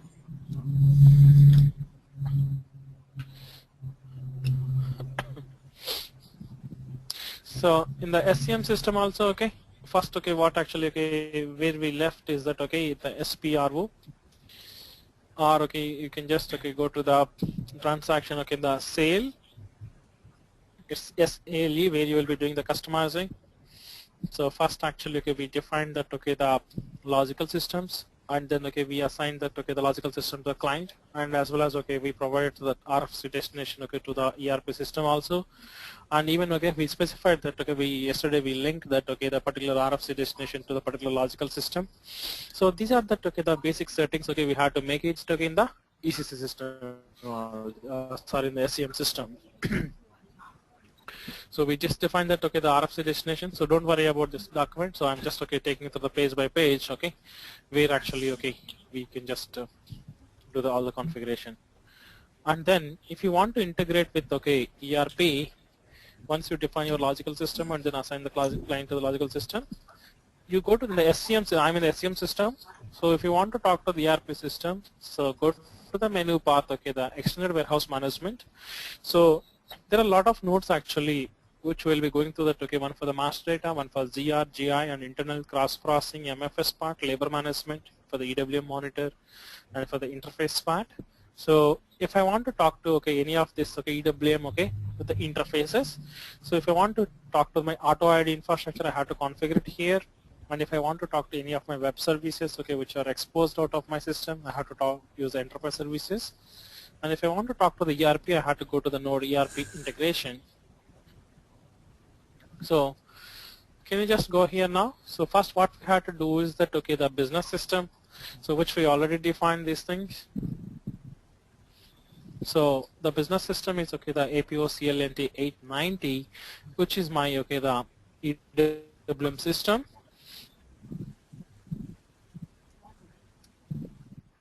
So and then okay you can see that okay the connecting system is okay the T. Sorry. What is the difference between the logical system and the business system? Ultimately, okay, they are the same only, I can say. But ultimately, okay, what we need to do is that, okay, you will be assigning the business system to the logical system. It's like, okay, one more layer. Okay. Okay. So it's the same kind of, okay, the wrapper, okay, what we have it, okay. So you can see that, okay, the business system is ultimately assigned to the logical system, and that logical system is assigned to the RFC destination. Is it clear now?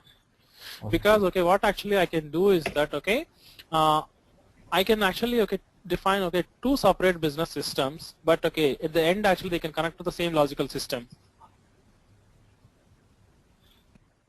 So this requirement, okay, you will never find, sorry? What purpose it will solve for us if we have a two business system and one logical system?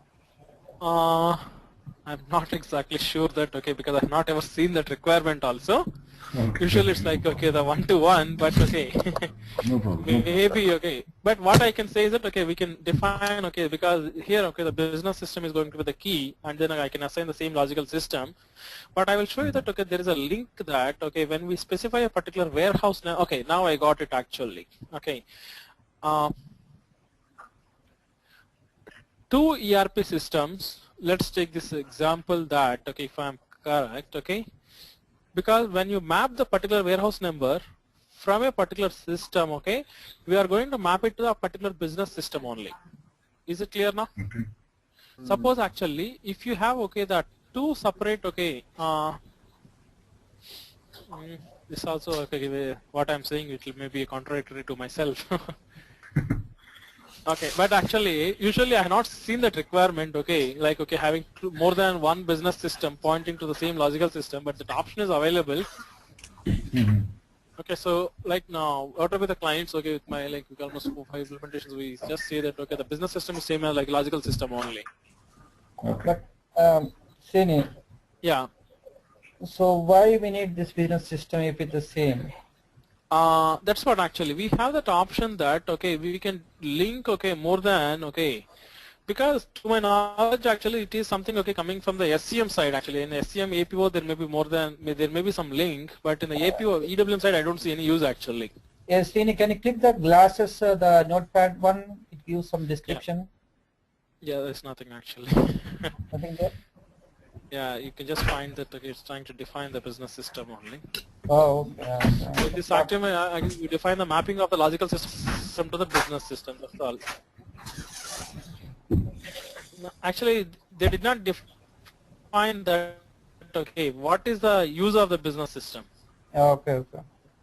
what actually they specified is specify a business system for each logical system that you want to connect to the EWM. Oh, okay. So what even they're saying that to simplify the process, enter the same name as the logical system. That's what even the help says. Right. Okay. Maybe I think it may be useful in the APO side, but from the EWM side actually I don't see any use actually. Next thing, what we did in the ERP side is that in the ERP I mentioned that for particular the HYD I'm going to maintain it as a EHYD. The same configuration I maintained it in the SCM system also. Is it clear now? The mapping the warehouse number. Okay, it's a very simple thing. So for EHYD warehouse, it's going to be maintained as a EHYD warehouse. In EWM system. And then we set up that the RFC queues.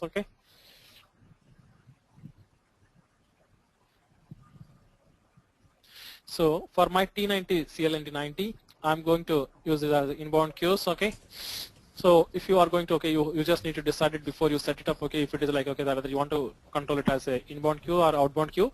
One more thing, please remember that if your SCM system or if your EC system is like 4.6C version, QRFC is not supported, you have to use IDOCS processing.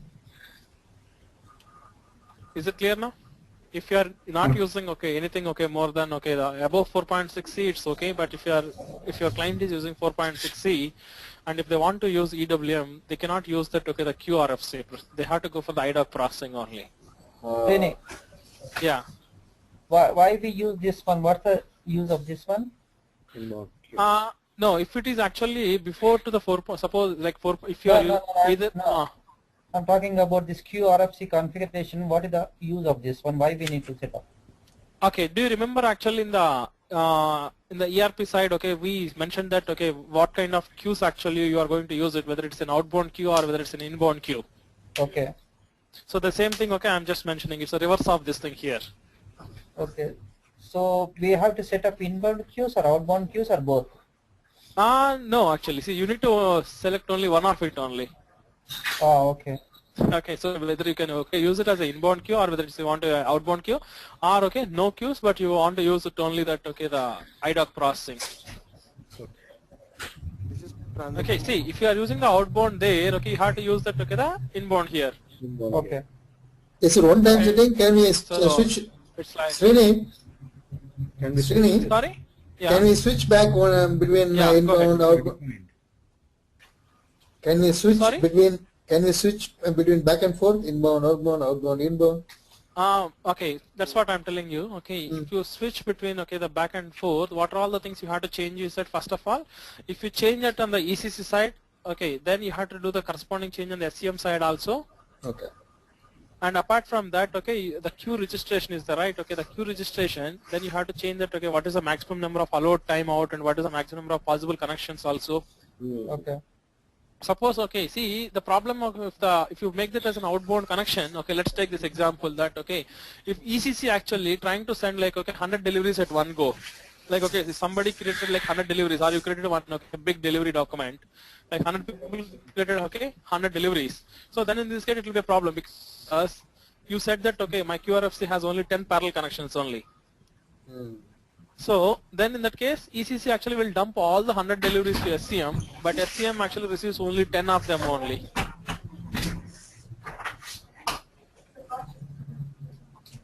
So that's why what actually SAP suggests is that if you are going to actually a huge volume of data is going from ECC to SCM, put the outbound on the ECC and then put the inbound on SCM. That's what SAP suggests. Okay. And same thing, in the ERP, we just maintained about that, the version control. And see, this is actually the one of the interesting thing, what kind of messages actually you want to exchange with, ECC. So I mentioned, my business system and, the corresponding, the release version. Now, you can just, put these conditions actually here. You want to actually enable the duplicate check also, or, and then the delivery split is allowed or not, and then whether you suppose like the ad management state So okay, you want to update it in the delivery of the ERP, you can just select this thing whether you want to report back to the ERP or not. So what will be the status changes happening? Like what are all the messages you want to send it back to ECC, you can just configure it here. And then the goods movement messages, okay. And then the batch updates, and then the inbound delivery creation and the outbound delivery creation also. So what are all the operations actually? You just want to communicate between ERP to SCM. We can just configure it here, and this is like a default the delivery one. Suppose let's take this example that whether I want to send my pick denial to ERP or not. So you can just configure it here, so that it goes and updates delivery in ECC. Or if I say that don't send the pick denial message to ERP, it will not send it also. But we are leaving it so as. These are the kind of messages. Yeah, usually suppose based on the business scenario, suppose let's take this example that you created a delivery in ECC. Suppose you created a delivery in ECC and the stock actually the execution is going to be happen in EWM. So our business scenario says that pick denial should never be sent back to the ERP, because I know that somehow I'm going to complete the operation in EWM. So I don't want to actually send the message flow, so I want to reduce the message flow to ERP. Or sometimes if it is like a old versions, right? Some of the pick denial updation and those things may not be supported also. So based on the release, these settings actually by default will be available.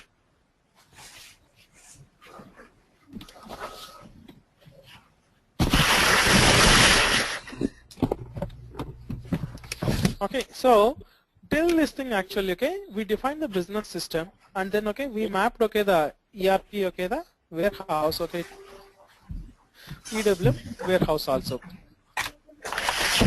and same thing you have to maintain the QRFC settings also. Yeah.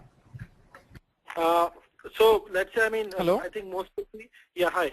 So this is Abhishek. So most of the systems I think guys are working on ECC 6.0 and EWM 5.1 and 7.02. So what is the recommended or the most commonly used setting in that one that you just showed us?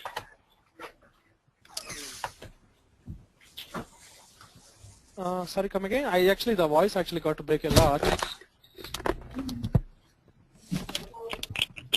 Yeah. So my question is, in this set control parameters for ERP version control, what is the most commonly used set? The most commonly used, I'll tell you again. Yeah, I'll explain you more also. Suppose see here, you want to actually the duplicate check, like whether the same ASN is came actually, you want to suppress them or you want to allow them. These are like this thing. But let's take this example, like I use the ad management in EWM, and then when I check my truck into the ad, so that particular status has to be updated in ERP or not. Let's take this example. Suppose like in the ad status, I just want to update it, or the check-in status, basically, it has to be updated into the ERP, and then the serial number communication, so all the serial numbers, of the delivery you want to communicate, or only whether I did the GR, whenever if I receive the goods, if I just, receive the particular serial number, only those particular things only I want to immediately inform it. Usually, we put only the goods moment only, so that, my message traffic between SCM to ECC, it will be less in this case. See, even the QRFC actually has to work very optimally. And then, if you look at actually, there is something called a GR mode also. Usually, for a high performance warehouse, we will not set actually immediately send GR posting. What we'll do is that, send full GR when GR has been posted for all the items. Is it clear now? Yeah. See, what actually is, what it will do is that, suppose if my delivery contains 100 items, and then if I do the good visit for the first item, then it will send one QRFC to ERP. So for 100 items, it will send the 100 QRFC entries, which will make like my processing very difficult in the ECC side, because the QRFC's entries will be occupied, and then the performance actually it will go down. So what actually we'll do is that usually for a high volume warehouses we put that only send full GR when the GR has been posted for all items. So it depends on the business scenario that what kind of setting actually you want to save this. So basically what it does is that it just controls the way how the QRFC packet is constructed only. Okay. Got it. Is it clear now? Yes. Clear. So it's like various options we have it like what kind of messages actually we want to send from SCM to ERP. Sure. So in one dummy question. Yeah. So what is the serial number? Yeah, please go ahead.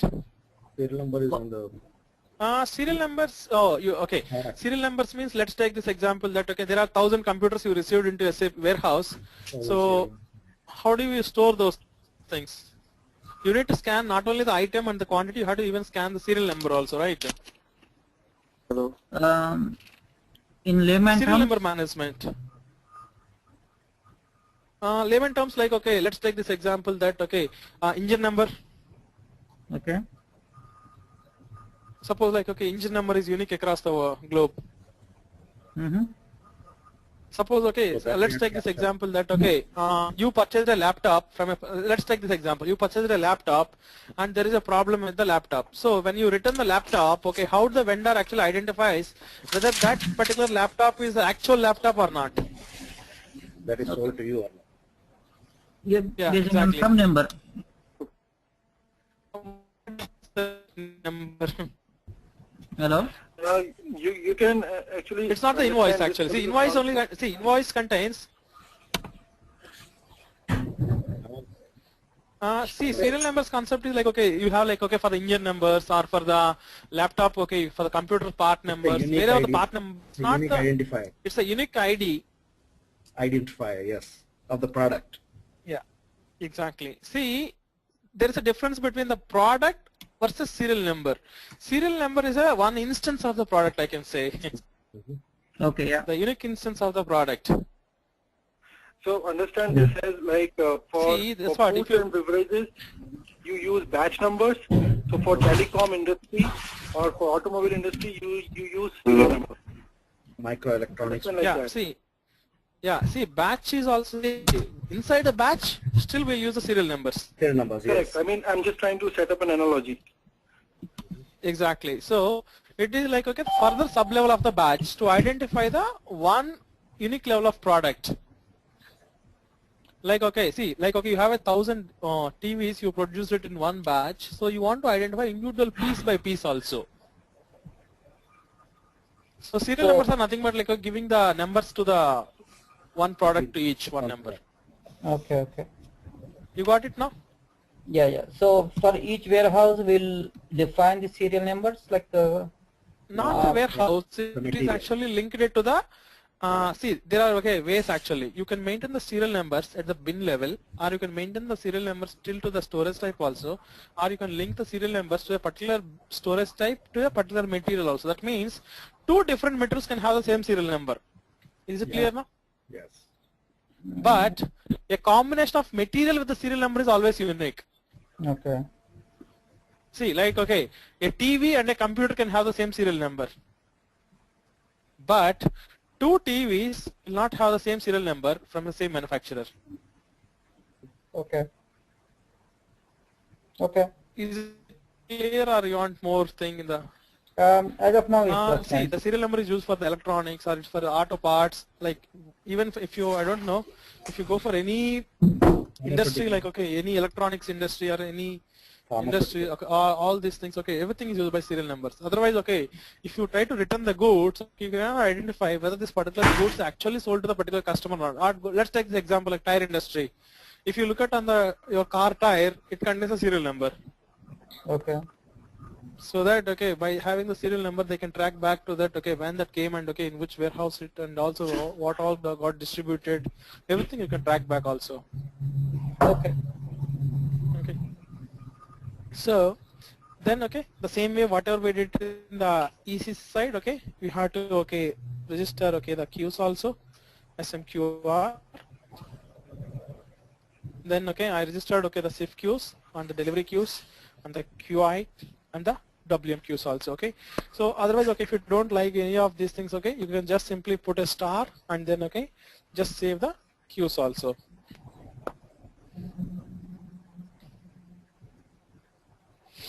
Okay, so these are all the queues actually, okay, which we just activated it. We already defined that, okay, the business system. So, Srini, in the actual production environment, we define individual queues, not the star, right? Exactly. Yeah, you'll not actually put the star. Otherwise, okay, it will just go and destroy all the queue. Okay. See. And anyway, okay, the synchronizing the ERP system, okay, with these things. So we assume that, okay, it's already available. Next thing is that, okay, we actually, okay, start with, okay, the number ranges, okay, for like, okay, the different number ranges for the deliveries. And also, okay, before actually I go and, okay, define the number ranges, I'll take you through that, okay, what other basic, okay, the things actually should be there. See, these delivery priorities and all those things, okay, can exist it later also. Now let us start from that, okay, the basic configuration that, okay, what all actually should be there. So before, okay, I do this thing, okay,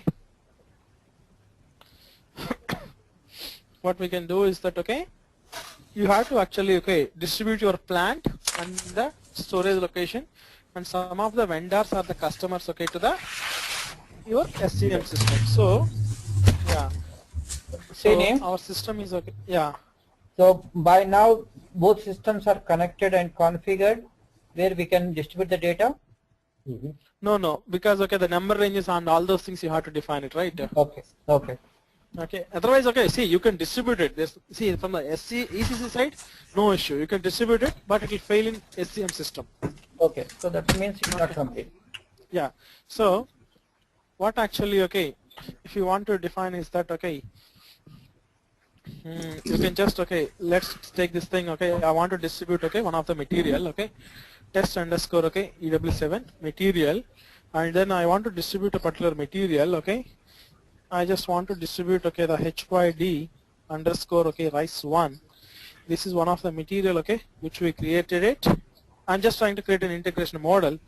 And similarly, before you even distribute this material, actually, what you have to do is that, okay, you need to distribute the particular plant and as well as, okay, the shipping point, okay, and as well as, okay, the corresponding customer master data also. Suppose, see here, okay, if you want to distribute, okay, the shipping point, you need to select the shipping point from ECC, click on the shipping point here, then you need to restrict only that particular shipping points only, otherwise it will try to distribute all the shipping points. So I'm just trying to actually, okay, distribute this material, okay. So HYD underscore rice1.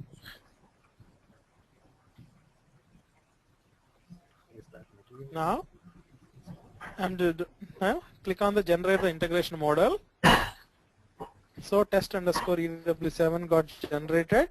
Now if you want to activate this distribution model, just, okay, execute the distribution model, CFM1 and CFM2. These are the two transactions. Now if I want to actually start this distribution, I think it may fail in SCM system. So what I will do is that, okay,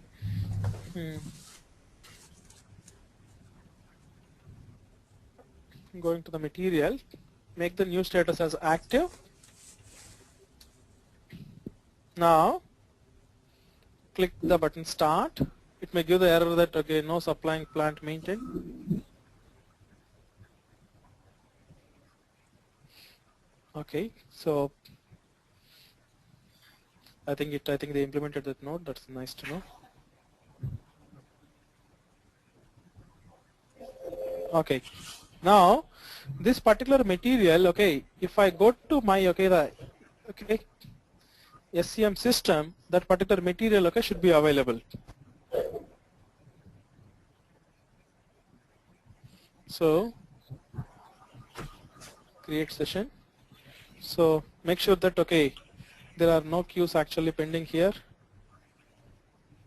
Yep, it's all the queues are clear. So remember that, okay, for the outbound queue it is SMQ1 and for the inbound queue SMQ2. So these two transactions, okay, we'll be using it very frequently, okay, in EWM. So EWM, so master data,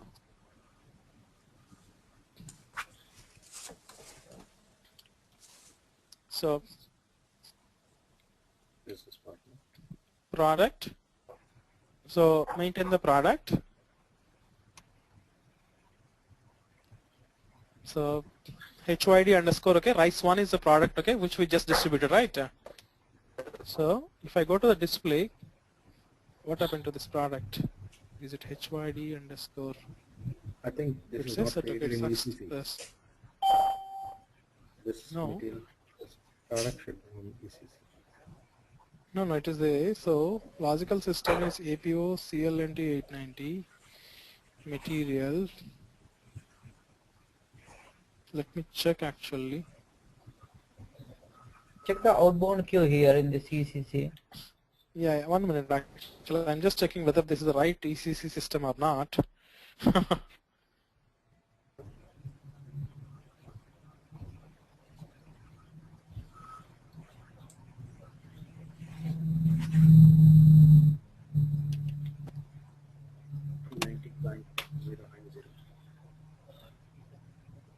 Because okay, we did not get any error.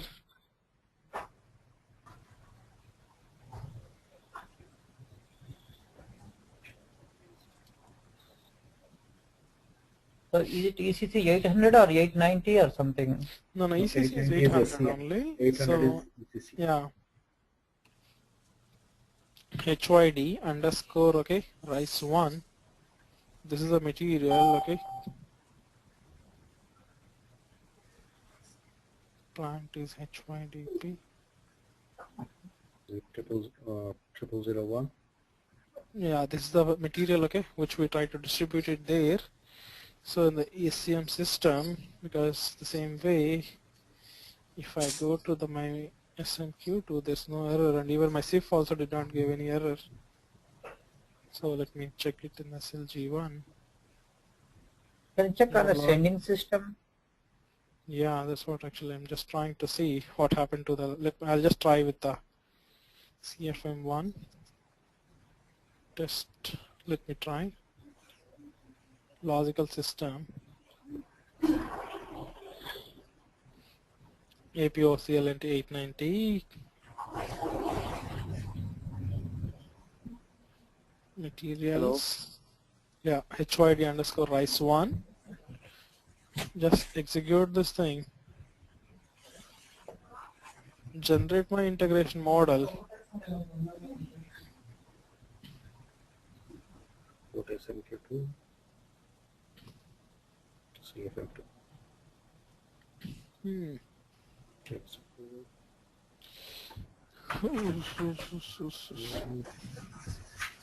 Okay, they might talk. I need to check whether there's something to change.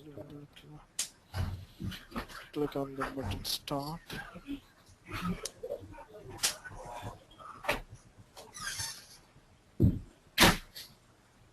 So the log says, okay, let me see the log, what the log says. Transfer, okay, this thing is done, so there are no errors. If load, log number is written, and then, okay. So there are no errors actually. So CIF load, okay, let me see it in the SMQ1 here. Okay. Yep, rice1, right? But why it's pointing to these things?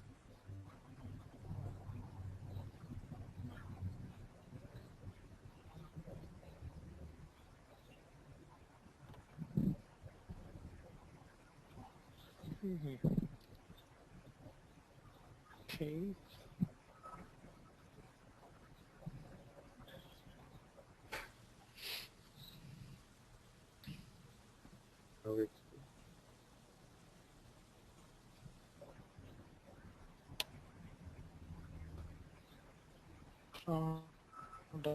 Okay. In reprocess, we deleted it. Yeah, so I'm just trying to see what happened to the product. How it will be reach here? Sorry? The queue has deleted, right? Yeah, the queue got deleted. No, actually those are not relevant for those queues actually. No, actually, it's actually that's what it's not these. It's not pointing to this system. So just no, rice 1, right? Not rice. Rice 1. yeah, that's what. Okay, it's rice 1. So I'm just thinking of what happened to this product. Okay, there's no queue also here. SMQ2, there are no queues here. Maybe out of stock. No. See, it's a master data. No, rice is out of stock. Srini, in my system, actually, first of all, we do the slotting and then only the material will be created. Is that the case? No. See, No. it's not the. No. It is like, okay, the global data has to be created. Yeah. Slotting is. In the, we have seen some of the cases like first we will do the slotting and then only material will be available. If not, no material will be, product will be available. No, it's just like, okay, the basic master data, it should be there, okay. Let me try, okay, I just want to see that, okay, first of all, okay, what is the connection is set up with or not. I hope, okay, nobody changed any of the RFC connections also. So, back connections. Otherwise, okay, the best way is that, okay, what I can do is that, okay, I can check whether it is an issue with this material or, okay, let me try to create, okay, one of the delivery document.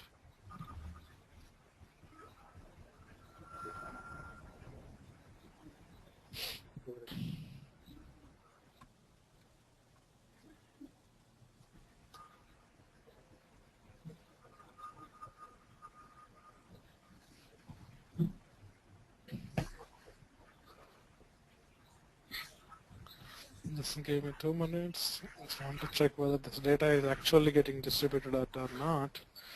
Yeah, why don't you check the connection test? Maybe some is broken. Yeah, I'm just actually trying to check whether I'll try to create a delivery and then I want to see whether it's actually going there or not. Or even for the material, if the plant view is also not defined, okay. Yeah, that's what I was thinking. Yeah, so I'll just check these things also.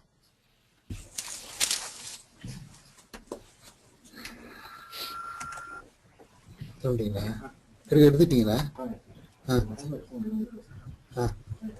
அந்த slip அங்கேயே வச்சிருக்கேன் compass slip. Okay, so 115 is the delivery. So அந்த slip தான் வச்சிருக்கேன். So 115, if I go to SMQ2, the 115 should be available here. Yep. So there's no QRFC errors actually. It's happily getting processed. I think you're right, Srini. It must be because of the plant. Yeah. We are trying to so push there's no QRFC errors. plant-based data. Yep. Yeah. So the ECC. So what actually we have to check is that, okay, M01. Let me check. Okay.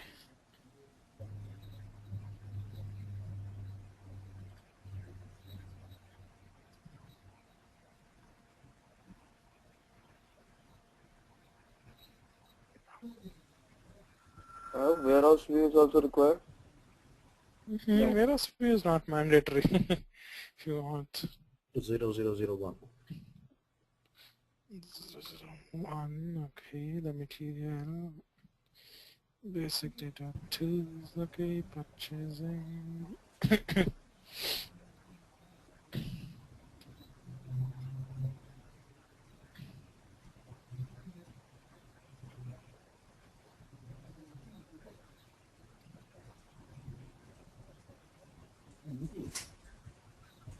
Sir? Friends. இது warehouse management தான்.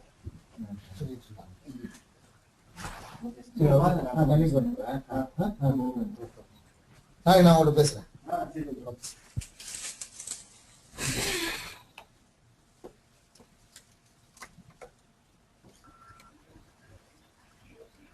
Because at least, okay, it has to give me that error that, okay, no supplying plant found. So that's what I surprised to see that, okay, it did not give any errors. Oh yeah, that's right. So if I just try to the CFM1, or sometimes okay, this CIF actually behaves very erroneously also. So what we need to do is delete the old. Suppose if the material actually might have logged already another CIF queue, right? It will not even try to distribute it. It assumes that okay, there is already a queue already there. Okay, so well, otherwise okay, I can just go ahead and we can delete those old queues, the CIF queues. It's an integration model. We just need to reorganize those things. Test EW9. So these kind of problems, okay, even you may face it. So just okay, we'll. How about taking an approach like first pushing plant, then shipping points, then material, then... Yeah, usually, okay, what you will do is that, okay, first we will push the plants, and then, okay, we'll push the shipping points, and then you will push the customers, and then you will push that, okay, the vendors, and then you will push the material master. That's a sequence. Okay. Oh. Okay. Okay, then click the start. Now it's correct. Okay, that's a problem actually. We are right that okay, the plant view is actually not maintained for my HYD RISE 1. Okay, so now okay, it's actually that okay, it's actually there is a note actually has to be implemented on the SCM side. So what I will do is that okay, I'll just go to the QRC monitor in the SCM side, and then you can see that okay, that particular CIF queue actually got failed. So what we can do is that okay, we can just go here. Just okay, go to the debug mode because that note is actually not yet available because it's a test system, so they cannot implement that note. Gmail, right? In my Gmail, that note is there. So breakpoint at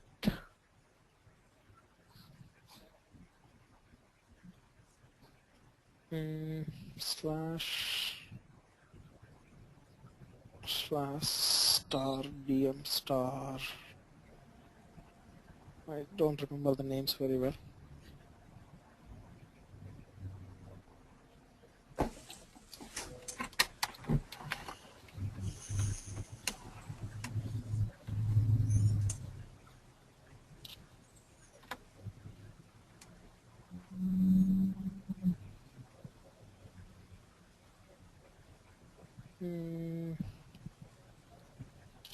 Okay, I'll do one thing. Breakpoint. I'll create a watchman. The best thing.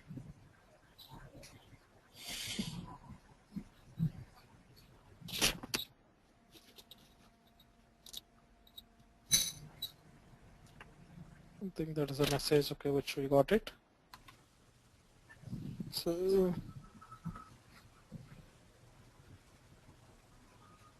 Oops. Okay, so it went into the CIF of this thing.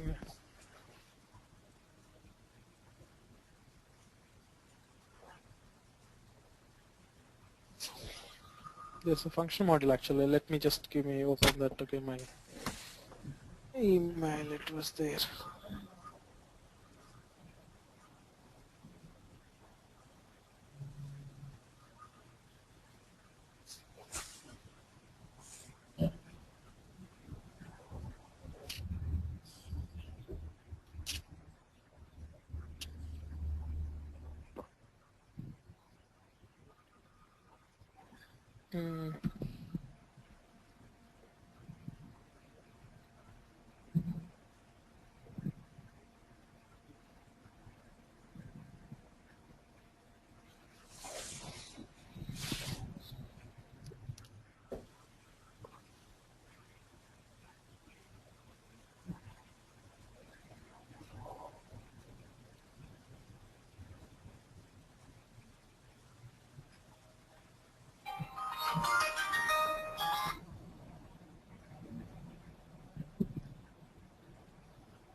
Okay, I can get it from here. That thing, the detailed error I just wanted. So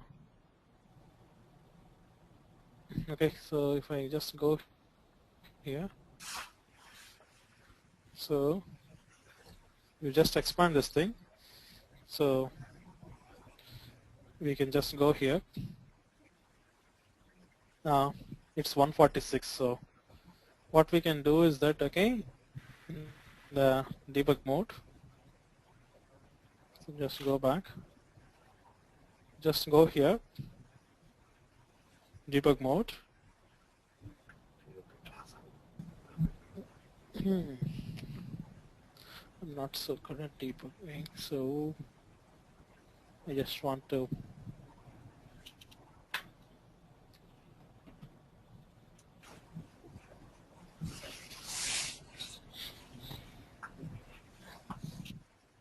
okay, so our error message is that, okay, 146.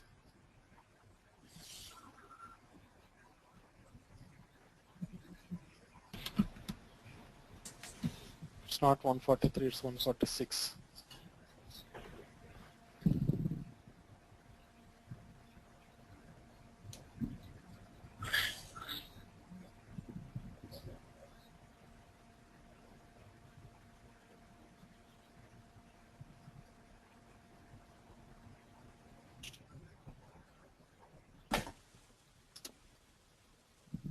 Okay, so you can see here that, okay, this is a place actually where actually we are trying to get this error. SAP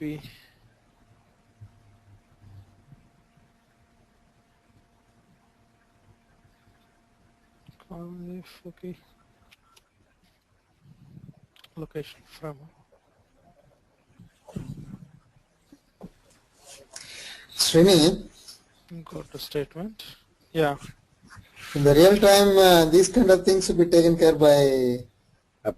Yeah, actually, okay, you just, okay, ask them, okay, the basis guy to implement that node, okay. Oh, okay. So here I'm actually afraid. don't have any I'm option. the way you're working, I'm really scared. No, this is actually, that's what I'm telling you, right? Okay, I asked them to implement the node, but this being like, okay, the demo system, so. Okay. Or else So Srini, is there any workaround or to follow any particular, is there any workaround? Let's say This is only the workaround. No, the only thing is that, okay, just in the debugger actually we just change this so that, okay, it does not, okay, throw that error, that's all I can say. What he is doing is a workaround only. Yeah. Yes. So what we do is that, okay, I actually just, okay, last week I just did this thing. Srini, sorry to interrupt. What we are trying to do here now, we created the material master at the plant level and we pushed it to APO also. Yes. Now, what is the thing is that, okay, it's actually, okay, because, okay, it goes to the error because it tries to create a transportation lane also. So because of this thing actually SCM7, okay, there's a note is missing in this system. Okay, so because of this note actually, okay, this throws this error. So what I'm doing is that, okay, I'm just, okay, trying to skip that particular part of data. So what I will do is that, okay, here the size of RC is the right. Yeah, it is 1. Make it 0. Yeah, so yeah, that's why the system is slow in the debugger. So it will not throw this error. So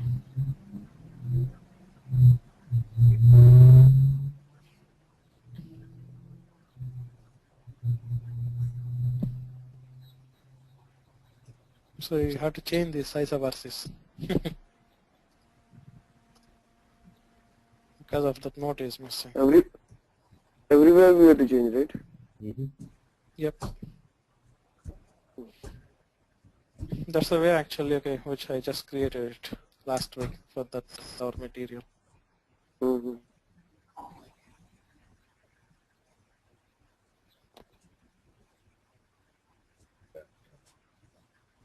Okay.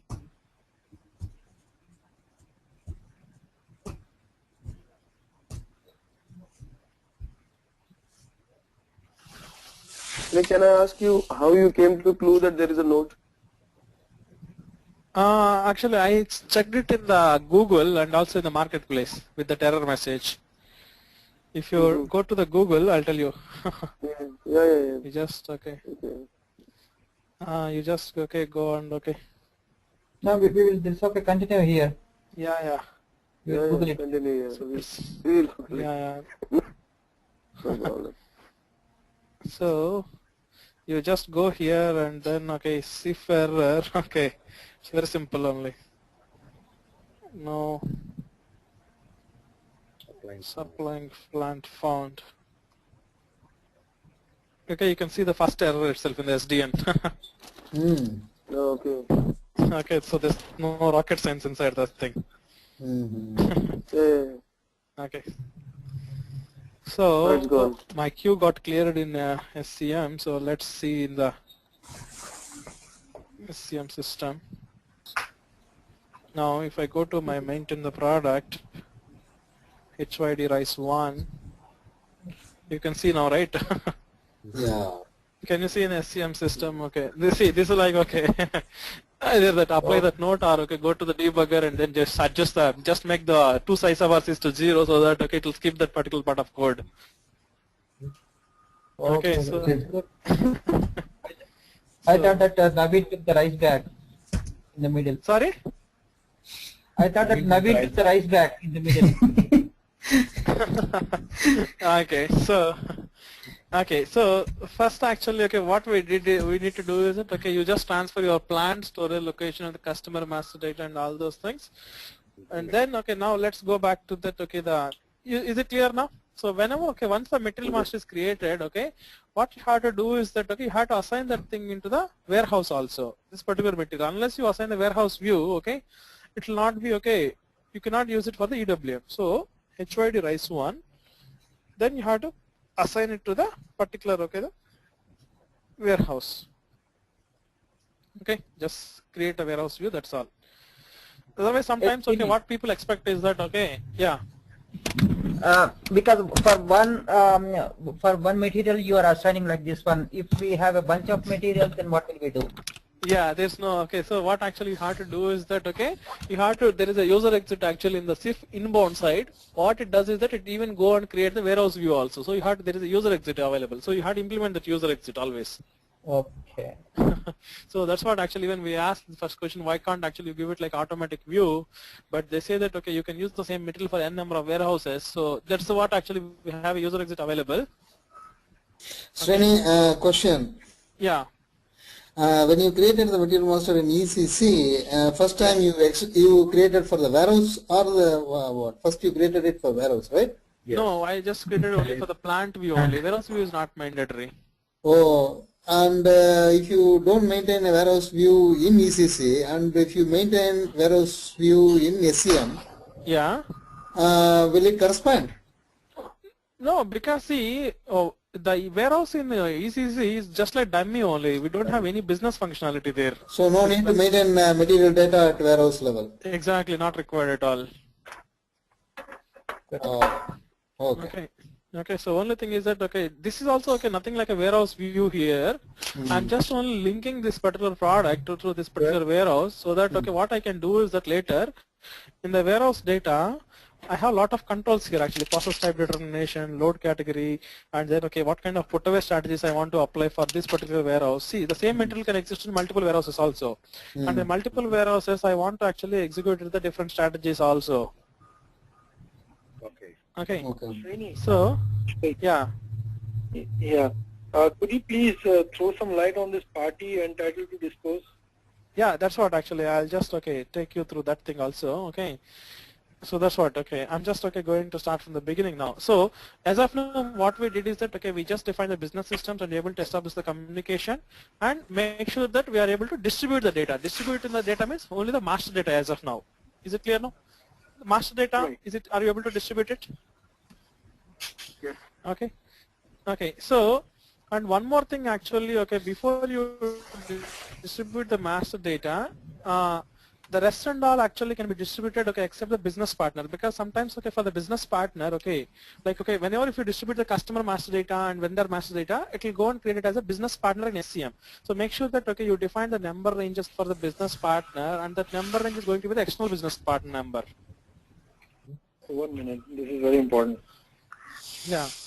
So you have to define that, okay, the number range for the business partners also, because that's actually the people just forget it, and then, okay, they face a problem that, okay, I try to distribute my customer. Yeah. First you said you will define the number ranges for all the. Okay. Suppose I'll tell you with an example. Okay, we can create one customer master, and then, okay, what we can do is that, okay. Yeah, even actually we can just try, let's try to distribute one customer master also, so that you will get an idea. Okay. So,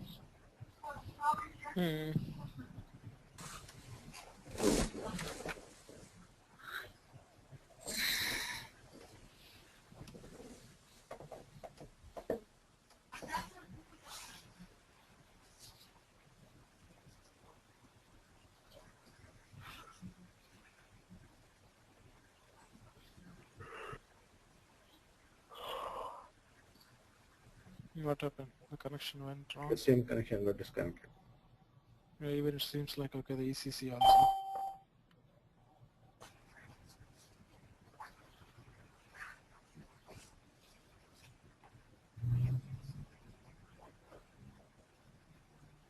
Just give me a minute. Oh, my net itself is.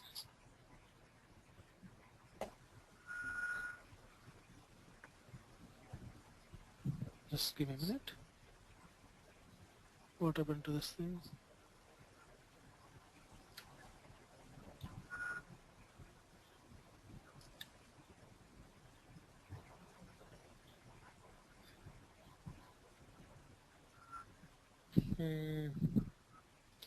Something happened to the system. It's not getting connected. Both.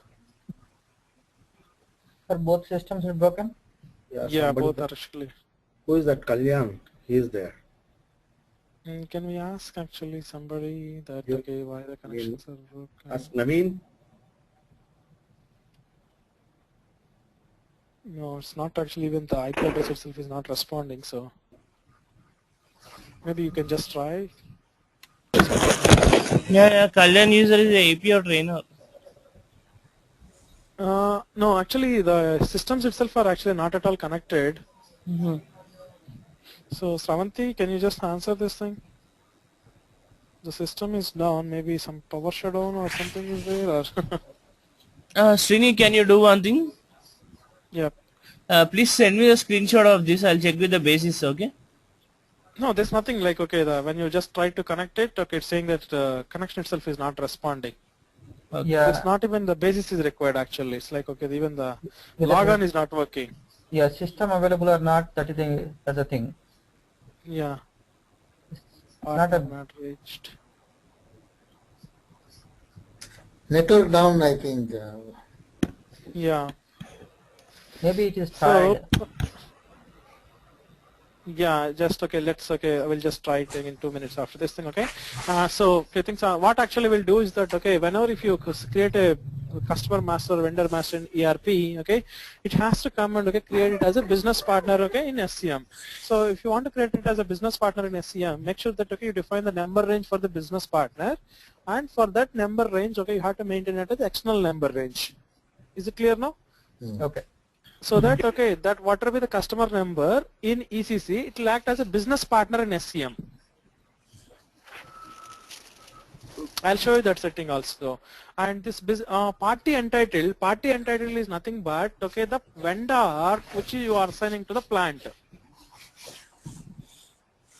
Is it clear now? Suppose, okay, for every plant, okay, you need to even create a vendor also. Yeah, for STO. Okay, suppose if you want to execute, okay, even the STOs, or, okay, whenever if you for the accounting purpose also, or, okay, whoever is like, okay, the stock owner, I can say. Okay. So the party entitled is nothing but that vendor of the plant only. Yes. Okay, so that is the one. Okay, when you distribute that thing to the EWM as a business partner, so automatically that party entitled is nothing but the owner of the stock. Okay, who has that? Okay, the control over the stock only. So it's like, okay, you just assign linking that thing. So sometimes, okay, for the same material, okay, in the different warehouses, okay, one is like a party entitled is different, and the owner may be the different also. I'll just show you those things. Vendor manage inventories. Yeah. So vendor is different, right? It's an external party, right?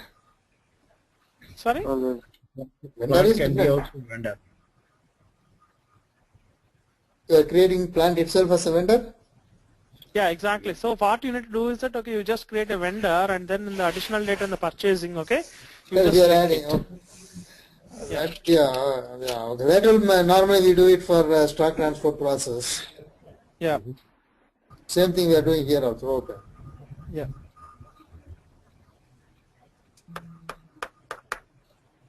Oh, somebody's already logged in. Okay.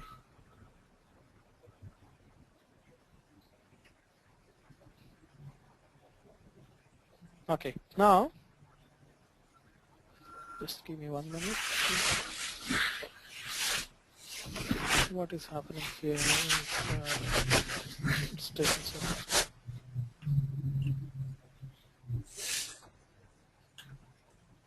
Srini, I have one question. Yep. If both the customers as well as vendor have the same number range in the ECC, so how will that be taken care in EWM? What we had to do is that, okay, we had to implement. Hello? Hello? Hello?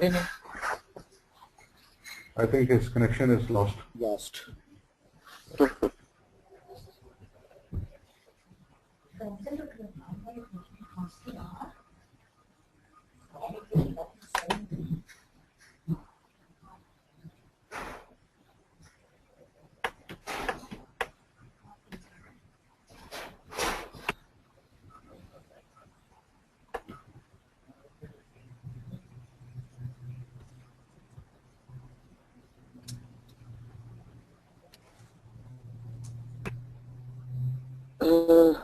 Hello?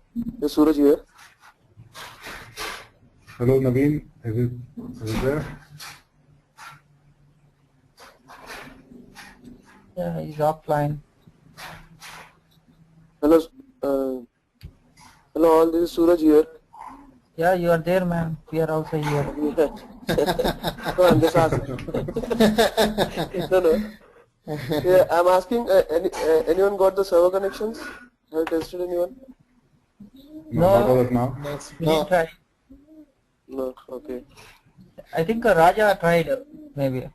I haven't got that No, last week. connection. Okay.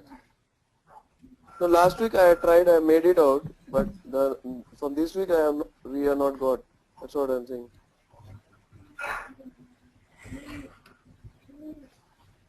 Okay, he's back. Hello. Yeah, sorry. Actually, the connection actually is going up and down. So sorry. I'm back. Okay, and we were in the middle of a question. Yeah, actually, I think I also missed some of the voice. So sorry for it. Yeah, open the door.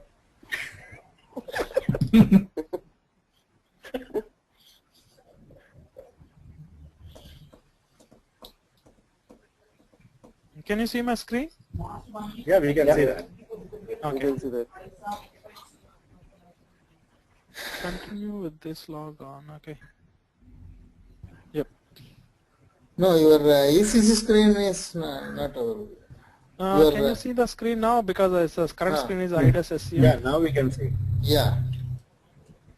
SCM 890. Okay, that's cool. Okay, so yeah, exactly. Okay, that's cool. Okay, so the party entitled. Okay, I'll show you that. Okay, the business partner also. Okay, where you have to define those things. Okay, as part of the number ranges, because that's anyway not part of the normal configuration. Okay, where you can find it out. Okay, I'll just show you the simple way. Okay, business partner. So you just go to the business partner.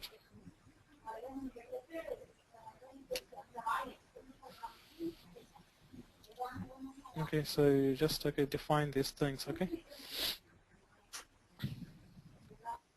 So when you define the number ranges, okay, you just make them as the external number ranges also. I'll just show you business partners, roles, types.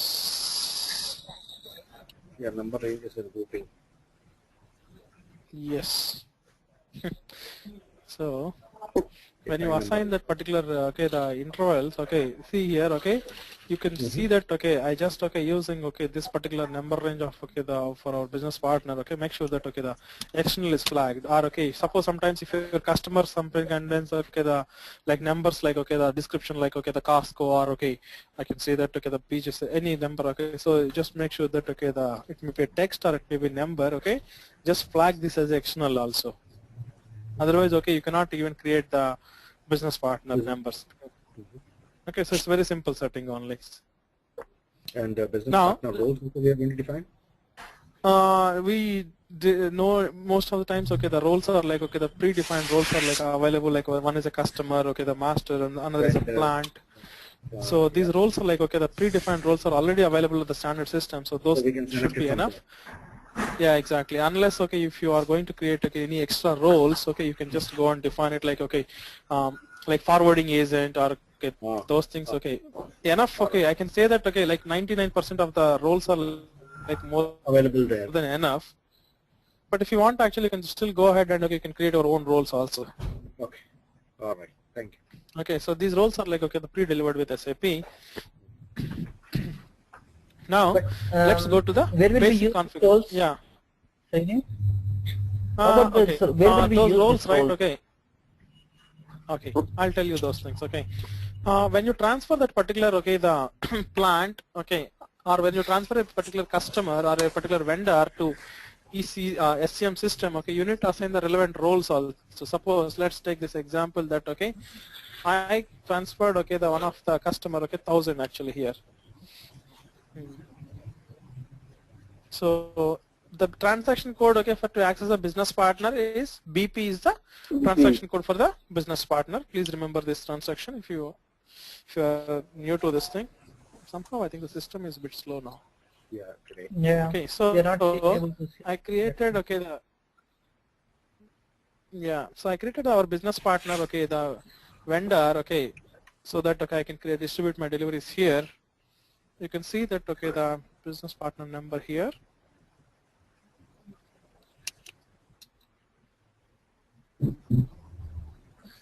Then if you go to the identification, you can see my screen properly. Yeah, we can. Yeah. Okay. If you go to the control, not in the identification only. I think slow. If you go down here, you can see that the role actually type, whether it's a vendor or if you want to actually link these things also. Suppose if you go to the plant also, you can see that the business partner type as the CRM11, which is actually linked as a plant, and then the corresponding in the ERP system, what is the equivalent number also here. Is it clear now? Suppose like the ERP system, I can say that it is a customer as 1000, but when it comes to the EWM system, I can say that it has a KU_1000. So then you see in the case actually you have to link it back to the corresponding system. See, this is actually required. Whenever if you want to integrate with CRM or SRM, anything with ECC, you have to specify that what is the corresponding number in ECC, and then what is the corresponding role it is linked also. It's a business partner way of maintenance. So we don't need to touch more on this thing. We just maintain the corresponding roles only. Yeah, it can be. Now let's go to the basic warehouse configuration. What we can do it here. So EWM. I have one question. So, yeah. What about if the vendor and the customer have the same number range? If the customer and vendor has the same number, so you cannot maintain the same business partner number for both of it. So you have to maintain the two separate numbers only. So what you do is that you just attach a prefix for those things like KU_. Suppose let's take this thing. I have a same customer like 1000 with as a customer and as well as a vendor. So you just attach like the KU_1000 for customer and vendor something like the VE_1000. Okay, so where we need to maintain this in the SCM system? Yeah, in the SCM system only. Okay. So in the SCM system, okay, see what will happen is that okay, if you try to send the same customer again, okay, it will go and okay fail in the SCM system. Okay, so that is the case. Okay, there is a user exit available. Okay, so if you go to this thing, okay, in the there is a body available. Okay, in the SIF side. Okay, so there actually you just okay have to go and okay do that particular SIF master user exit so that it go and create it. APO. And then okay. So you just go to the business add-ins. Master data, product, not product, sorry. Vendor. It's for the business partner, right? So no, it's for the business partner. I'll tell you that SIF business partner is it's part of the APO user exit. Otherwise, okay, I'll just show you that thing in the user exit. That's the most easiest way. Master data. Yeah, there is a one APO. enhancement spot, I think so it is a. Okay, so don't worry about that thing. Okay, we just change the data in the SIF side so that okay, instead of creating it as 1,000, it go and create it as a KU_1000 only. Because anyway the number range is external number range only, so it has to take care. Okay, that means in the barrier user exit we need to write some code to make it like that. Exactly, yes. Because anyway in the SIF side, okay, you know that okay whether it is a customer is going to come or whether it's a vendor is going to come based on the data. Yeah. You have the business partner type, so you have to just okay attach the prefix only. Even sometimes okay the material numbers okay are going to be the if you want to have it two different material numbers okay, or okay if you want to create automatically the warehouse views, the same common user exit for the SIF is available. Srini, here is the question. Yeah. But here we will define the number range for the business partner, right? Yeah. And the SCM system. Yes. For example, a vendor is coming, so how will we use the user exit to make the number actually? No. See, no, the number. Okay, see, if you look at actually that number range is external number range. Right. Okay, that what is that mean of external number range means? Okay, what are the number range provided by my external system? The same number I am going to use it. Okay. Okay, so what I'm doing is that instead of using the same number, I'm modifying that number and then passing to the SCM system. Okay. See, I just specified that okay, A star to Z star is mentioned, like A to Z is mentioned as in my number range. Right. So I can use whatever the junk also if they send it, I can use it as my business partner number now. Okay. Okay, so these are okay the user exit. Okay, I think there is a one user exit okay which you can use it okay to enhance the SIF master data. I can just okay give that thing okay the right one. There is actually a menu path okay which is available okay SIF to enhance okay SIF inbound for the last but one. First one. The last but one. No, data modified during this, not this one. I'll tell you. SIF it contains okay. I'll give you the right one okay. Because actually there are a lot of things like okay because it's the same user is used by APO and as well as SNC. Everybody uses. I'll just give this the right user exit for the business partner. You better find in the configuration only rather than here. Yeah. So now let's go with that okay the basic configuration. Srini? Yeah. Srini, one blind question. What is SIF? Okay, SIF means the core interface. Okay, that's a methodology. Okay, which is used to transfer the data from ECC system to SCM system. So it is not only used for EWM. It is used to transfer the data for your APO or PPDS or even for SNC. Or even for the transportation management or even for the event management also. Even for CRM also, Naveen? Srini? Sorry? Even for CRM also we use that No, CRM uses the concept called as BDocs. BDocs. Okay, so that's not this methodology, it's a BDocs concept, okay? Okay, that's fine. Okay, so now let's start with okay the basic configuration. Now our two systems are connected and we are able to distribute the master data. So what you can do is that okay you just try to set up okay the SIF model and make sure that you can in your practice exercise okay just try to create your own material and just try to sift them and see that okay whether you are able to do these things or not. Okay. Okay, so now the same thing like okay, like the enterprise structure kind of thing what we did it in the SCM system. So I just defined my warehouse. Sorry, not this thing.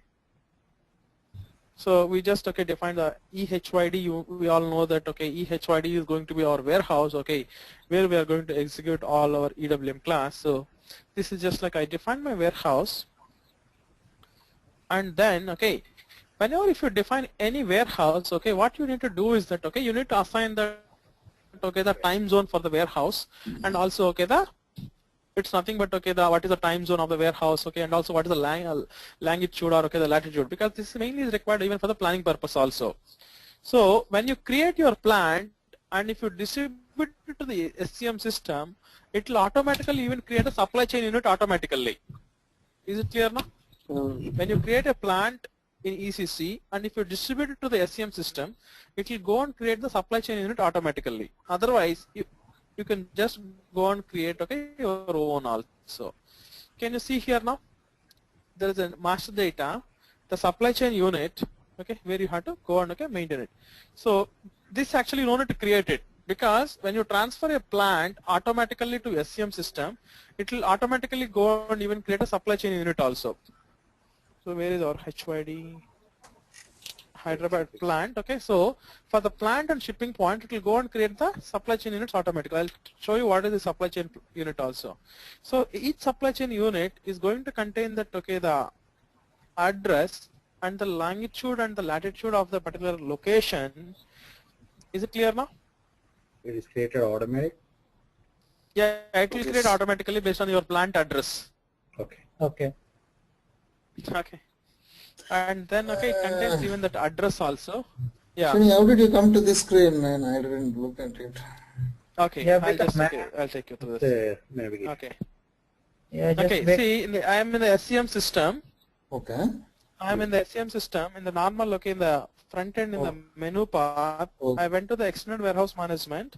I'm in the master data, and then the supply chain unit. So whenever if you create a plant in ECC, and then if you distribute it to this, okay, the SCM system, it will create the supply chain unit automatically. So don't change the supply chain unit unless it's necessary. Like, okay, if you want to change the longitude, latitude, or if you want to change the address in EWM, then you can go and okay do these things. But usually, okay, you can see that okay, it's created by the RFC user. Okay. Okay, and then you can see that it's nothing but okay the plant Hyderabad and then all the address only. So whenever if you define a warehouse, you need to assign the address for this warehouse, right? So the same thing, okay, instead of in the SPRO, what we are doing is that okay, we need to assign that okay, once we define the warehouse, okay, we need to assign the supply chain unit to the warehouse only. That's all we are doing it. Warehouse management. Master data.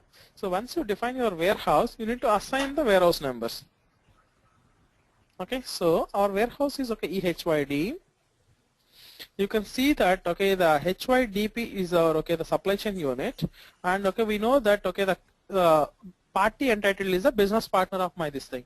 And do you remember okay we were talking that okay that one party may be the custodian of the goods, but the actual stock owner may be different. Suppose let's take this example that okay AT&T is maintaining the stock of Ericsson also. Suppose okay Ericsson is my telecom equipment provider and AT&T is the warehouse actually where I am storing the goods. So in that case actually the custodian may be okay the AT&T, but the party entitled may be that okay the Ericsson plant also. Or okay sometimes okay I'm having a common warehouse okay where okay I'm just okay storing the goods of okay like okay the two parties like okay the one vendor may be different and okay I'm just storing their goods in the warehouse also. But 90% of the cases, okay, you will have that okay, the custodian and the party entitled will be the same only. If it is a third party, then we can put the change that one. Exactly. If it is a third party, custodian, okay, it will be the third party, and the party entitled will be the plant only. Plant only, okay. Okay, so once you define the warehouse number, and then okay, we need to assign the warehouse numbers. Okay. Next thing is that okay, the number control. So you can see that okay, I'll take you through this thing. Usually okay, you can just okay simply copy these things okay, like okay what all the default okay the unit of measurement, like okay, the kgs meter, and the what is that, okay, the currencies, okay, and what is the time unit also, and the unit of length, okay. And then okay, what are all the default process types it has to take it. I'll talk about okay, what is this process types, all these things also. And then okay, what is that, okay, the pick HU process, what is the default palletization process it has to take it, what is the default deconsolidation process it has to take it, okay. These are nothing but okay, the condition techniques, okay, which we'll talk about, and then when we configure these things, so that okay, we'll just get to know these things. And if you want to actually okay, talk to any of okay, the external systems from my EWM, okay, then we need to enable these things also. And then the default printer for my warehouse also, I have to enable it here. Hey, who is sleeping? Somebody is sleeping. Okay. Guys. Okay. Now let us start from the very basic thing. So like okay, any other SAP system, the same thing. Okay, here also. Now we'll talk about before defining the number ranges. I just want to know that okay, what are all the things okay we need to have it in okay in EWM, the number ranges. So before actually you are going to know this thing, okay, we should know that okay, what are all the things okay we are going to define the number ranges, right? Right. So first of all, remember that in EWM, whatever be the number ranges you are going to define it, first you need to define the range. See here, okay, define the range. I'll just change the format to font so that you will get to know. Okay, first what you have to do is that okay, define the range, and then you have to always assign the range okay to the warehouse number. Is it clear now? So you should never forget this thing. So in EWM you can define as many number ranges you want it, but if you the number range, if you want to use it for a particular scenario, you have to assign that particular number range to the warehouse number, then only it will work it, otherwise okay, it will error out. Is it clear now? Okay. Yes. Yeah. So that means it's same thing, like okay, you can define n number of ranges, but you have to assign it to the warehouse number. Now before actually going to this thing, okay, what are all the things okay we need to define the number ranges? Deliveries documents, okay, you have to define that okay, the number ranges. And then okay, the for the warehouse number, for warehouse task also you have to define the number ranges. Transfer And also, yeah, it's also now I can say it as a transfer order, okay, in the EWM we just call it as a warehouse task, okay. And then okay, you have to define that okay, the number ranges for the warehouse order also. Is it clear? Warehouse request? Yeah, it's okay, the warehouse okay, warehouse request I can say it as a part of delivery document only. Yeah. Okay, that will be not there. Yeah. Our Okay, storage units? Sorry? Storage units? Storage unit, no need of number range actually. Storage types and all, okay, you can define it whatever we like it. Okay. Okay, and then okay, apart from that, okay, HU. so you have to define that okay, the number ranges for the HU also, and you have to define that okay, the number ranges for the labor task also, number range for the labor, okay, indirect labor tasks I can say. Do we have to do number ranges for transfer posting? Yes. Okay, the transfer orders, okay, you have to define that number ranges okay, for the warehouse task, warehouse orders, and the HU numbers, okay, and anyway for the posting changes you have to do it, okay, and then if you want actually even you can define the sequence for the bins also. If you want you can define it, but okay, it's not mandatory. You can define whatever the way you like it for the number naming convention for the bins, but usually what we do is that okay, we put a sequence and then we generate the bins, okay. And then okay, apart from that okay, you just need to define the number range okay for the physical inventory, all the inventory documents also. Inventory documents, yes. Do we have to create number range for quants? Not required. Not required yet. Okay. Yeah. So that okay, that's because the quants is nothing but like okay, what we can say that it's a part of a stock attribute, so it will be taken care automatically. I mean, it automatically gets deleted as well once we move that. Exactly, exactly. So if you go to the node for to define the number range, I just forgot to talk about this thing. You can see that okay, the number range for the warehouse documents. Okay, I just forgot okay that okay the another thing okay called as okay the wave also. So what is this wave actually? Before actually we define this thing, I just want to talk about these things. Wave and consolidation. Group of orders. Yeah, it's actually like okay, I can say that okay, it's like a group of warehouse tasks or group of warehouse orders okay, which I want to release at once. So, yeah. Or I can say that it's a group of work only, so that I can assign it to a particular picker. Like usually, like morning 10 o'clock, every picker go and do this thing. Or again 1 o'clock, again 3 o'clock, at 5 o'clock, like these things. We can set up in intervals. And then yeah, exactly. And then you have to define the number range for the consolidation group also. So which we'll be using in the deconsolidation, and we know that the VAS is there also, and we already discussed about the physical inventory documents. And once you define all these number ranges, you have to go and assign the number range intervals to the warehouse numbers. So let's do this thing from the first onwards. So I was talking about this thing, right? So whenever if you define a warehouse any intervals, it is always with respect to the particular the warehouse only. So, sorry. So if you look at actually, in this current system actually, I have not even defined, any of the number ranges also, So if you want actually, there are two options, SAP always, defines that, it delivers a predefined warehouse, You can always go and, copy from the thing, otherwise, you can just go and, define on our own. So, let's define the number ranges on our own.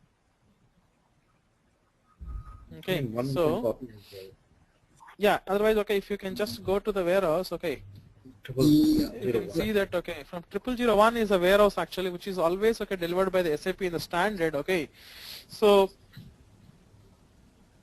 it's actually delivered with any SAP SCM installation as part of the pre-configured, or I can say that it's a pre-delivered with a base simple configuration, but it's not contained in all the scenarios. But I think even this is also not configured. No, nothing. So that's fine. So we'll just go ahead and create. Let it be ours. Let it ours be the first one. Add. You want to give So I just want to give it from 34501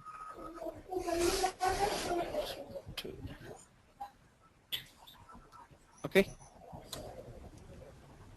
You want to create one?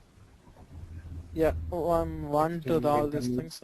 So this is external, we can put it. No, it's not an external one. Warehouse task is an internal. Internal one, so it's not an external number. So next thing, next thing is that, then define the number range intervals for the wave.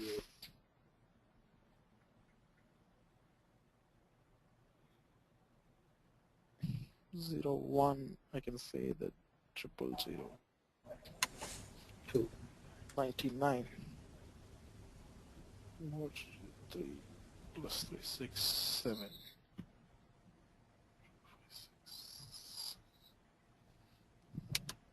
You can just let's start with 100. No, why don't you start with starting with 1, 2, 3 like that? Yeah, you can do that thing also. I have no issues. We have. No, not like that. From the beginning. So, yeah, from the beginning, in the sense the series start should be 1, not like this one. Yeah, we can start like this as no problem. But 1, 2, everything will be different number ranges. I just actually want to have a different series of starting so that you're right. You will just. That's what I'm saying. For example, for suppose we will start with 45. Yeah. Similar to that. That's the reason. For the warehouse task, I just started with 1. Yeah. It's okay. It's okay. So, and then for the wave, let's take this thing. For the wave, I just want to define a number range. For wave, let's say that I just want to start with suppose like 2 followed by 3, 4, 5 followed by 2 followed by 2, 9, 9, 3, 4, like this thing. You can just it's like just to identify that by seeing the number. I hope we'll not even create more than 99,000 documents. And also these are all specific to the warehouse, so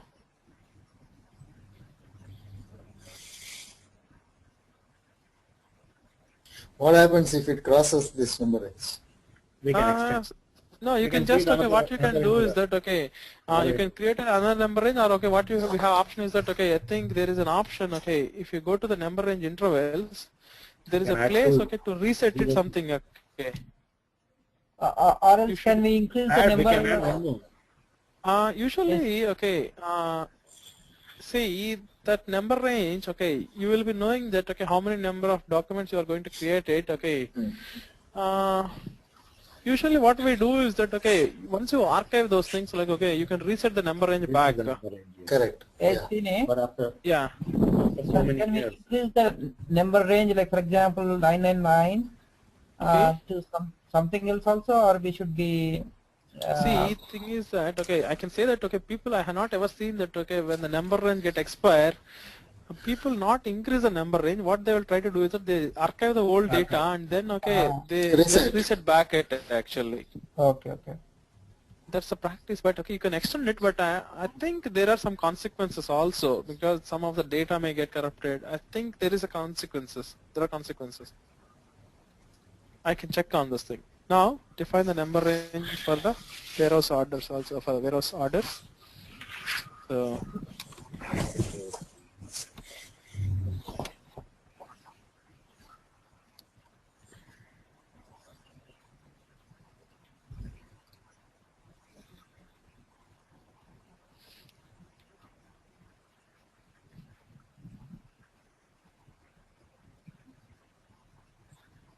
okay, so 0, 1, and then, okay, I'll make it as, okay, 3 followed by 5, 6.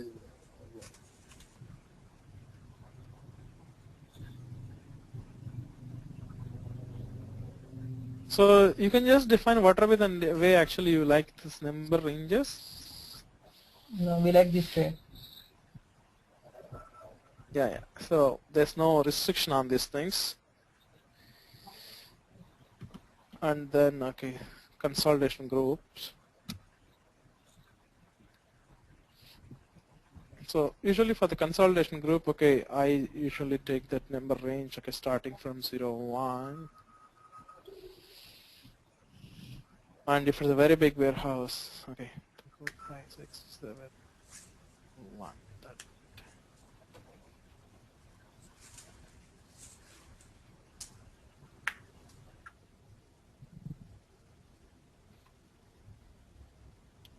As these are all independent objects, right? So we don't have any issues. Yeah. So next thing is that, okay, if you are going to use the VAS orders, so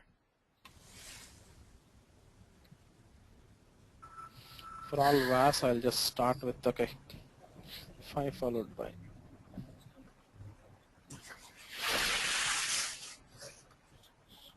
So it depends on that, okay, usually we'll be knowing that, okay, how much is the volume and all those things. See, the only way where we have to be very careful is that, okay, whenever if you are having a conflicting number range, okay, with external number range, there only you have to check those number intervals only. Okay, and then if you are implemented, okay, the labor, okay, the indirect, okay, the labor management, okay, it's not actually mandatory to implement it right now, this thing. Whenever if you implement the labor management, okay, then only you have to do this thing. Yeah. 0, 1, so.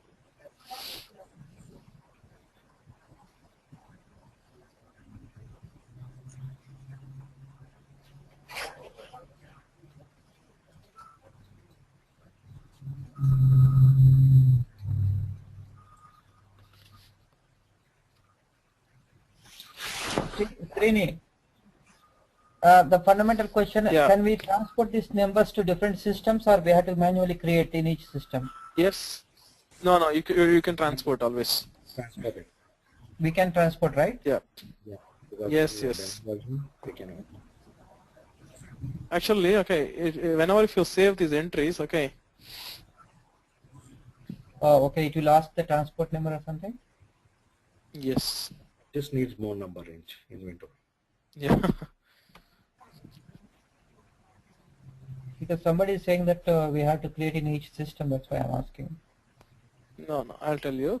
See, when you're trying to save these things, okay, if you save it, actually it will give this thing. The number range intervals are not included in the automatic recording transport. Transport of all the changes within this thing, okay, must be triggered manually. So what you have to do is that I'll show you. You select that interval, okay.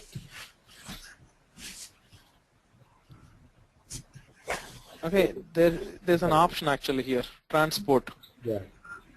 Okay, so that particular interval, okay, but actually it will not create a transport request automatically. So what you have to do is that, okay, you have to go to the ST01 and then, okay, create a transport request manually, and then only, okay, you can just, okay, assign it. It's not like something like, okay, when you create a customizing object, okay, it asks for the transport request automatically. You have to go on, okay, not ST01, sorry.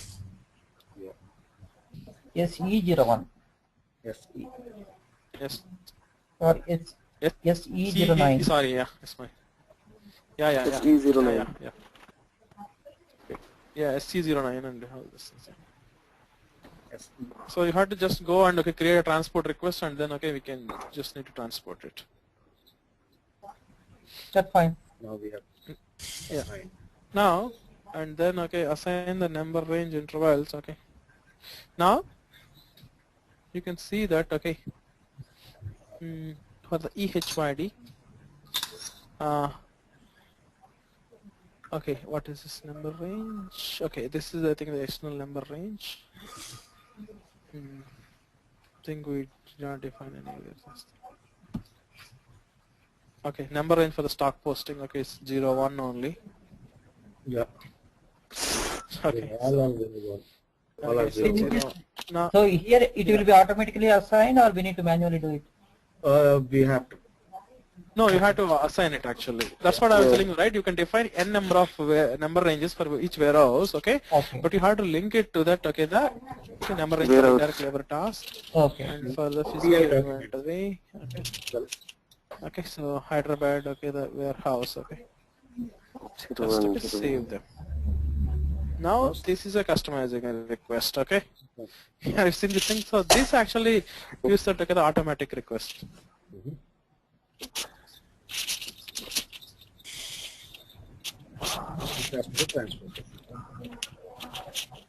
Okay, so once you define the number ranges for the basic things, okay, next thing is that, okay, you have to configure, okay, the storage types. And then, okay, we just, okay, before configuring even the storage types, okay, I want to tell you something, okay, about the availability groups actually should be there. And then once you link your planned storage location combination to the availability group, that completes the basic configuration before you starting the storage types section and all those things.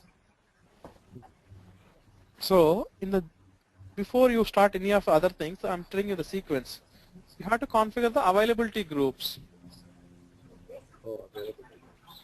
Define the availability groups. Yeah, so in our EHYD, I defined, okay, 3 availability groups also, like, okay, the goods in the put away are, okay, are like unrestricted stock also, or like if you want to, like, okay, if you want to define as many number of availability groups as you like it.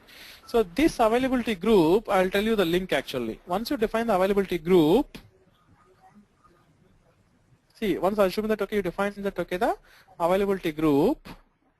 So what exactly this availability group? Yeah, that's what I'll tell you this example. Suppose, okay, if a stock is in a particular storage location, we know that whether it's unrestricted use or, okay, whether the stock is in the quality inspection, those things, right? Now, in the interfaces, in the ERP integration, let me complete this thing so that you will get to know, because this I need to give more explanation. I think some of you might have missed this thing. So in the general settings,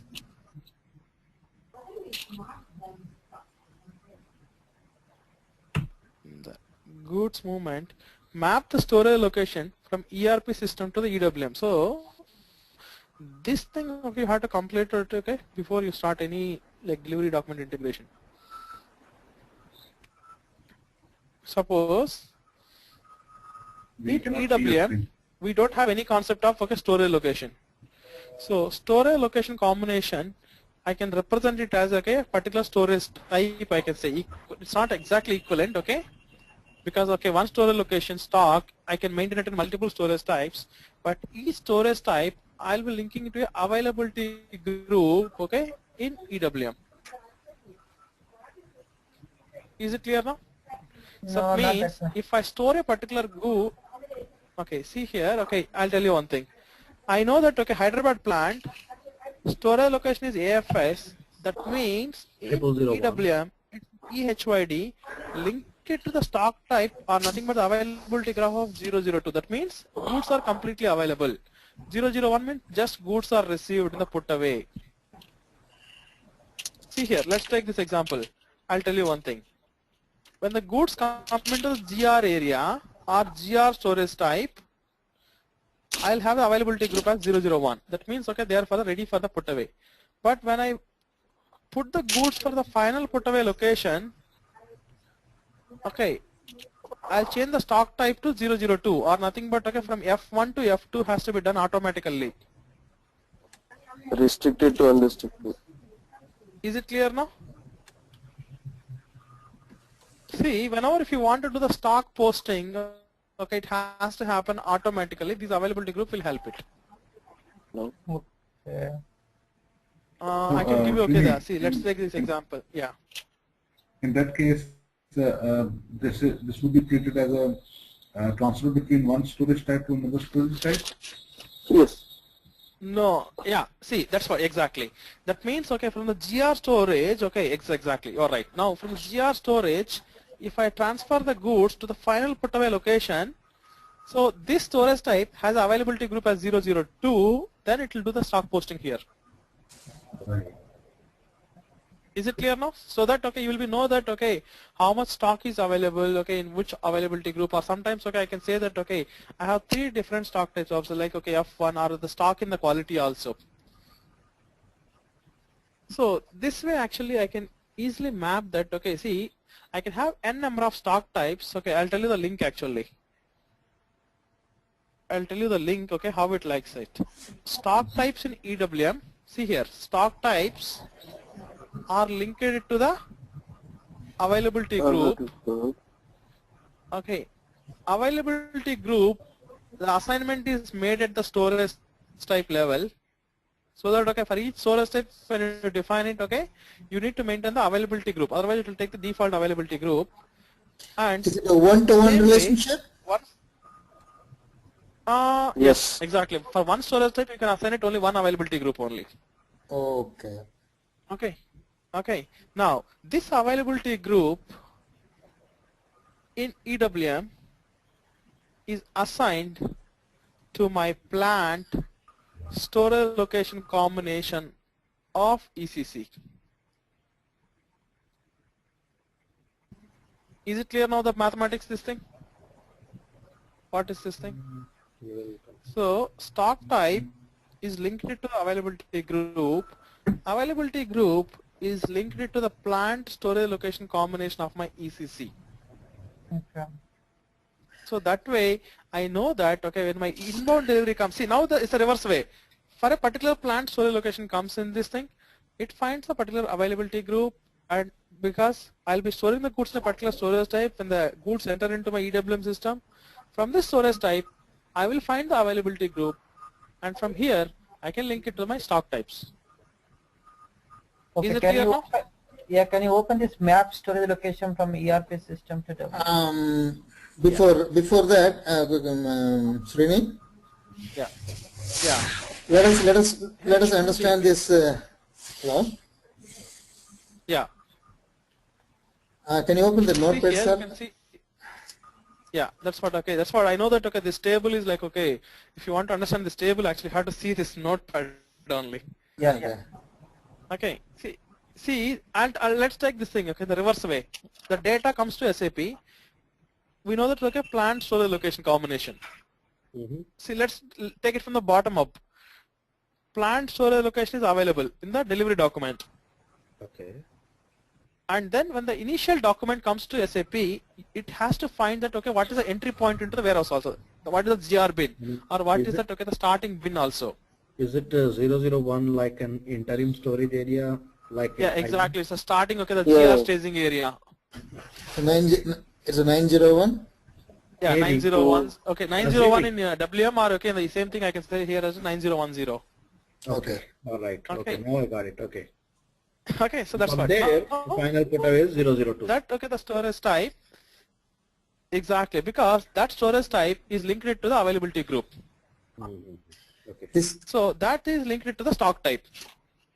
So one availability group can have multiple stock types. Yes. Yes, you're right. Yeah, because block stock also they can have a quality stock, they can have unrestricted also. Yes. Yes, exactly. And they will create, in the background, they will create the material documents.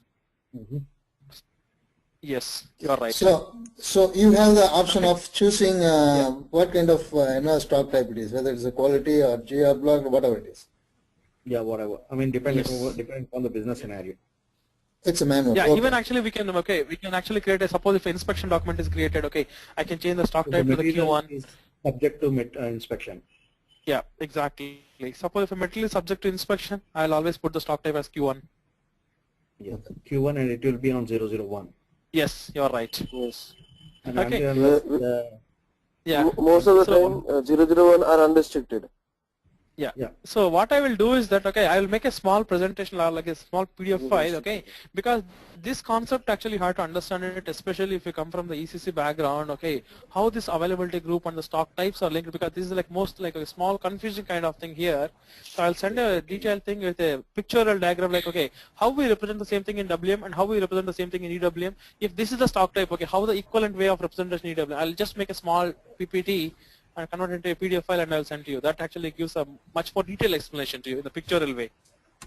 Okay. Rather than in a notepad, I'll just make a pictorial way so that you will get a better idea.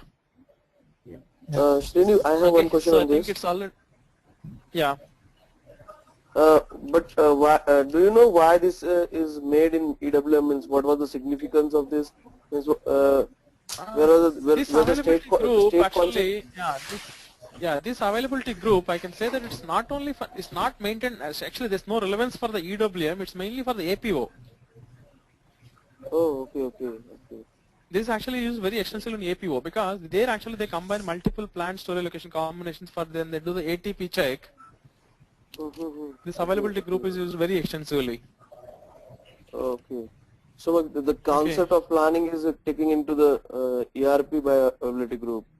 Yes, exactly. That's a mapping only, to via availability group only. Okay, Srini, I have one question, please. Yeah. If we have only one storage type and different storage sections, so in that case, our availability group will be one? Yes. Because and, whenever if you define the storage type, okay, see, okay, if you define a storage type, okay, you cannot, assign, more than, one availability group in the storage type definition. You can put a maximum of one availability group only. Okay, so, and then in that case, how to differentiate between the stock types? No, see, stock types you can differentiate like, F1, F2 and all those things, but, that's what, you have to have more than one storage type, I can say. If you want to exactly going to have a mapping, then you have to define like at least like some dummy storage types. Okay. Because suppose my material is there in the inventory managed store location, but in the same store location I can have multiple stock types. So yeah, you can have it. Yes. So here also I suppose we will have it in the same. Yeah, you can have. That's what. Okay, I'm saying right. In one availability group, can point it to the multiple stock types. Okay, but the problem is that you will be missing the link between the plant storage location combination to the ECC. You will miss that link because you will be anyway you will be linking one availability group to the one plant storage location combination, so you will miss that link. So that's the problem. Okay. So it depends on how we want to represent it. So tomorrow we'll do you remember the first day we saw that the cold storage types and all those things? We'll start from defining the storage types and then we'll bring the goods. Yeah. So Srini, hello? Srini. Yeah. So you are saying, let's say if for a particular vendor receipt, if I am receiving the stock directly in quality inspection, and for that the storage type would be with a different availability group. If I am receiving the another stock directly in an unrestricted use. So you are suggesting we should have two different storage types?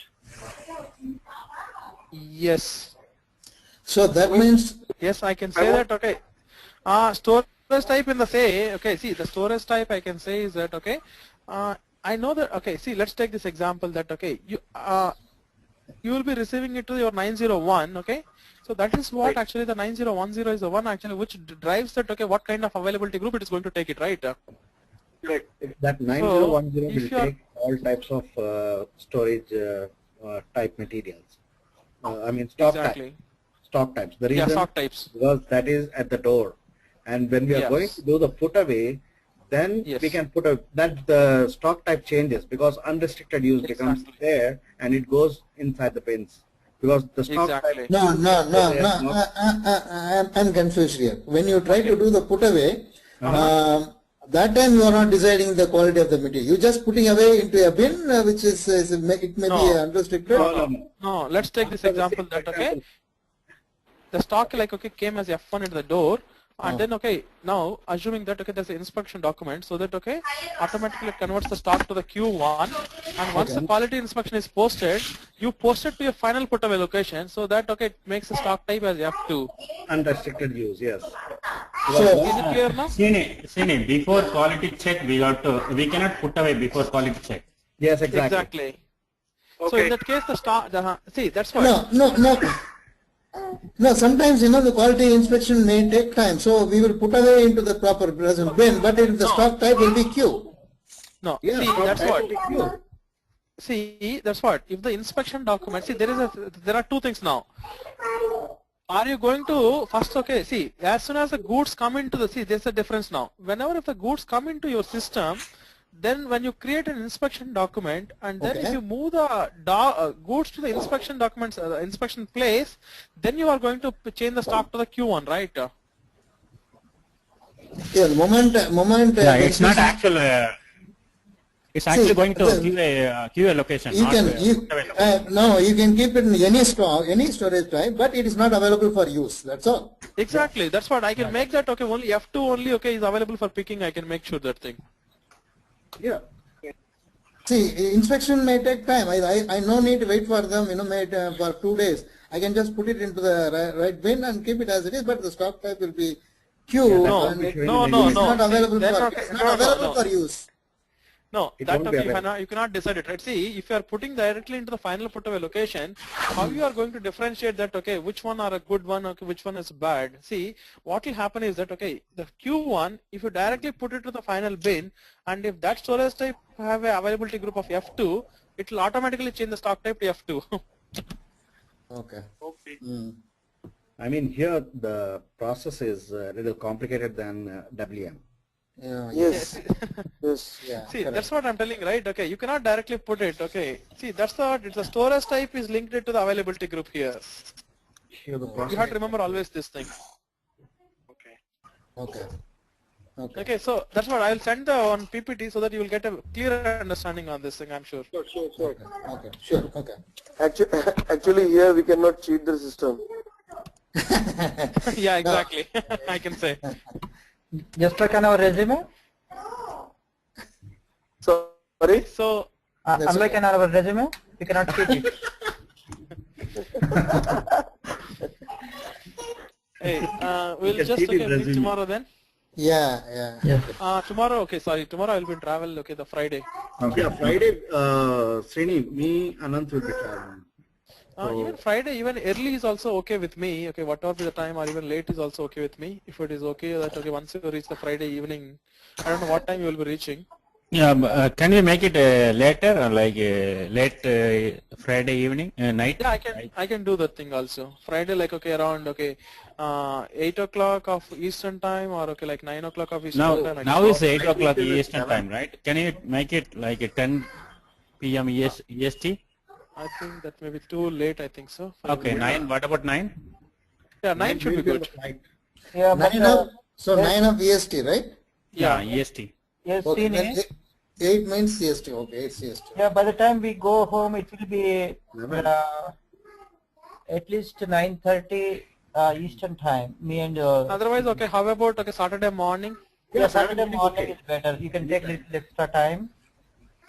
So if everybody is okay, Saturday morning is fine. Saturday morning at what time? No, not possible for me. Yeah, for me. Yeah, it's not possible for me. Also. Today evening is good. Don't party. Hey, man. Hello? Okay, I'll send, okay, just okay, update, okay, Naveen or Savanti, okay, you just coordinate with them, okay, and then, okay, I'm okay with that, anything on Saturday or, okay, the Friday even till like 10 p.m. Saturday afternoon we can have, right? Saturday afternoon? Too late for the Yeah, we can make it Friday evening 9:30 EST. Yeah, yeah. Friday is that I can, we can. Yeah, Friday is evening, I'm okay with I'm okay with Friday anytime. Yeah, okay. Yeah. So let's take it. Srini, tomorrow we don't have any class, right? Tomorrow actually by the time I reach it will be like night 11, so we will not have it tomorrow night. Yeah, that's fine. So I just want to make sure. So on Saturday 9:30 EST, right? Friday night. Friday. Okay, it's Friday night. That means Saturday morning of India time. Yeah, I'm in Eastern time actually. Okay, then okay, the Friday night 9:30. Okay, sure. Yeah. Okay, in India it would be Saturday morning. Yeah. Yeah. So, hey Raja. Yeah. Sunday will we reach home by 8:30?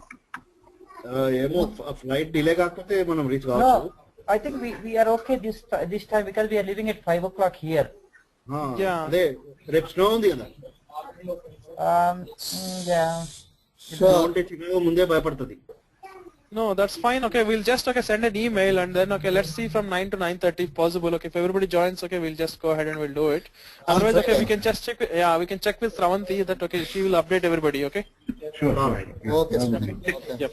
Yeah. So thanks everybody for joining. Yeah. Thanks. So tomorrow Thank you. we'll see the next class. Okay, how to configure the storage types and everything, and we'll receive the goods. Okay. Okay.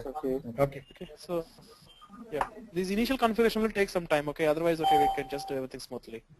I mean the processes are very fast, but only configuration is what will take. Yeah. Correct. Exactly. The settings we need to do it properly so that everything will go. Yeah. Otherwise, okay, you will never okay. We'll keep on facing the problems, and then okay, we cannot even go ahead with the class also. Exactly. Right. Okay. Okay. So see you tomorrow or okay, day after tomorrow. Day after tomorrow. Okay. Day after tomorrow. Tomorrow anyway it's not possible. No? You will be traveling, right? So. Yeah, I'll send the materials to you for tomorrow so that you can go through all those things, and you try to set up okay the master data in your practice system, so that okay make sure that okay you are able to send the data properly from ECC to SCM system in the trust system. Srini, I haven't got the link. Maybe I will talk to Naveen and get the things. Sure. Yeah. Okay. Yeah. Okay. Thank you. Yeah. Thank you. Yeah. Thank you.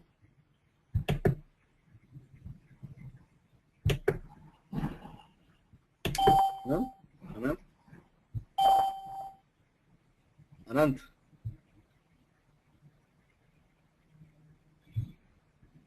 Hello, Sundar. Ah. I hope Anant has left. Oh, he's there. I'm not calling Anand. Who is calling Anand? Anand.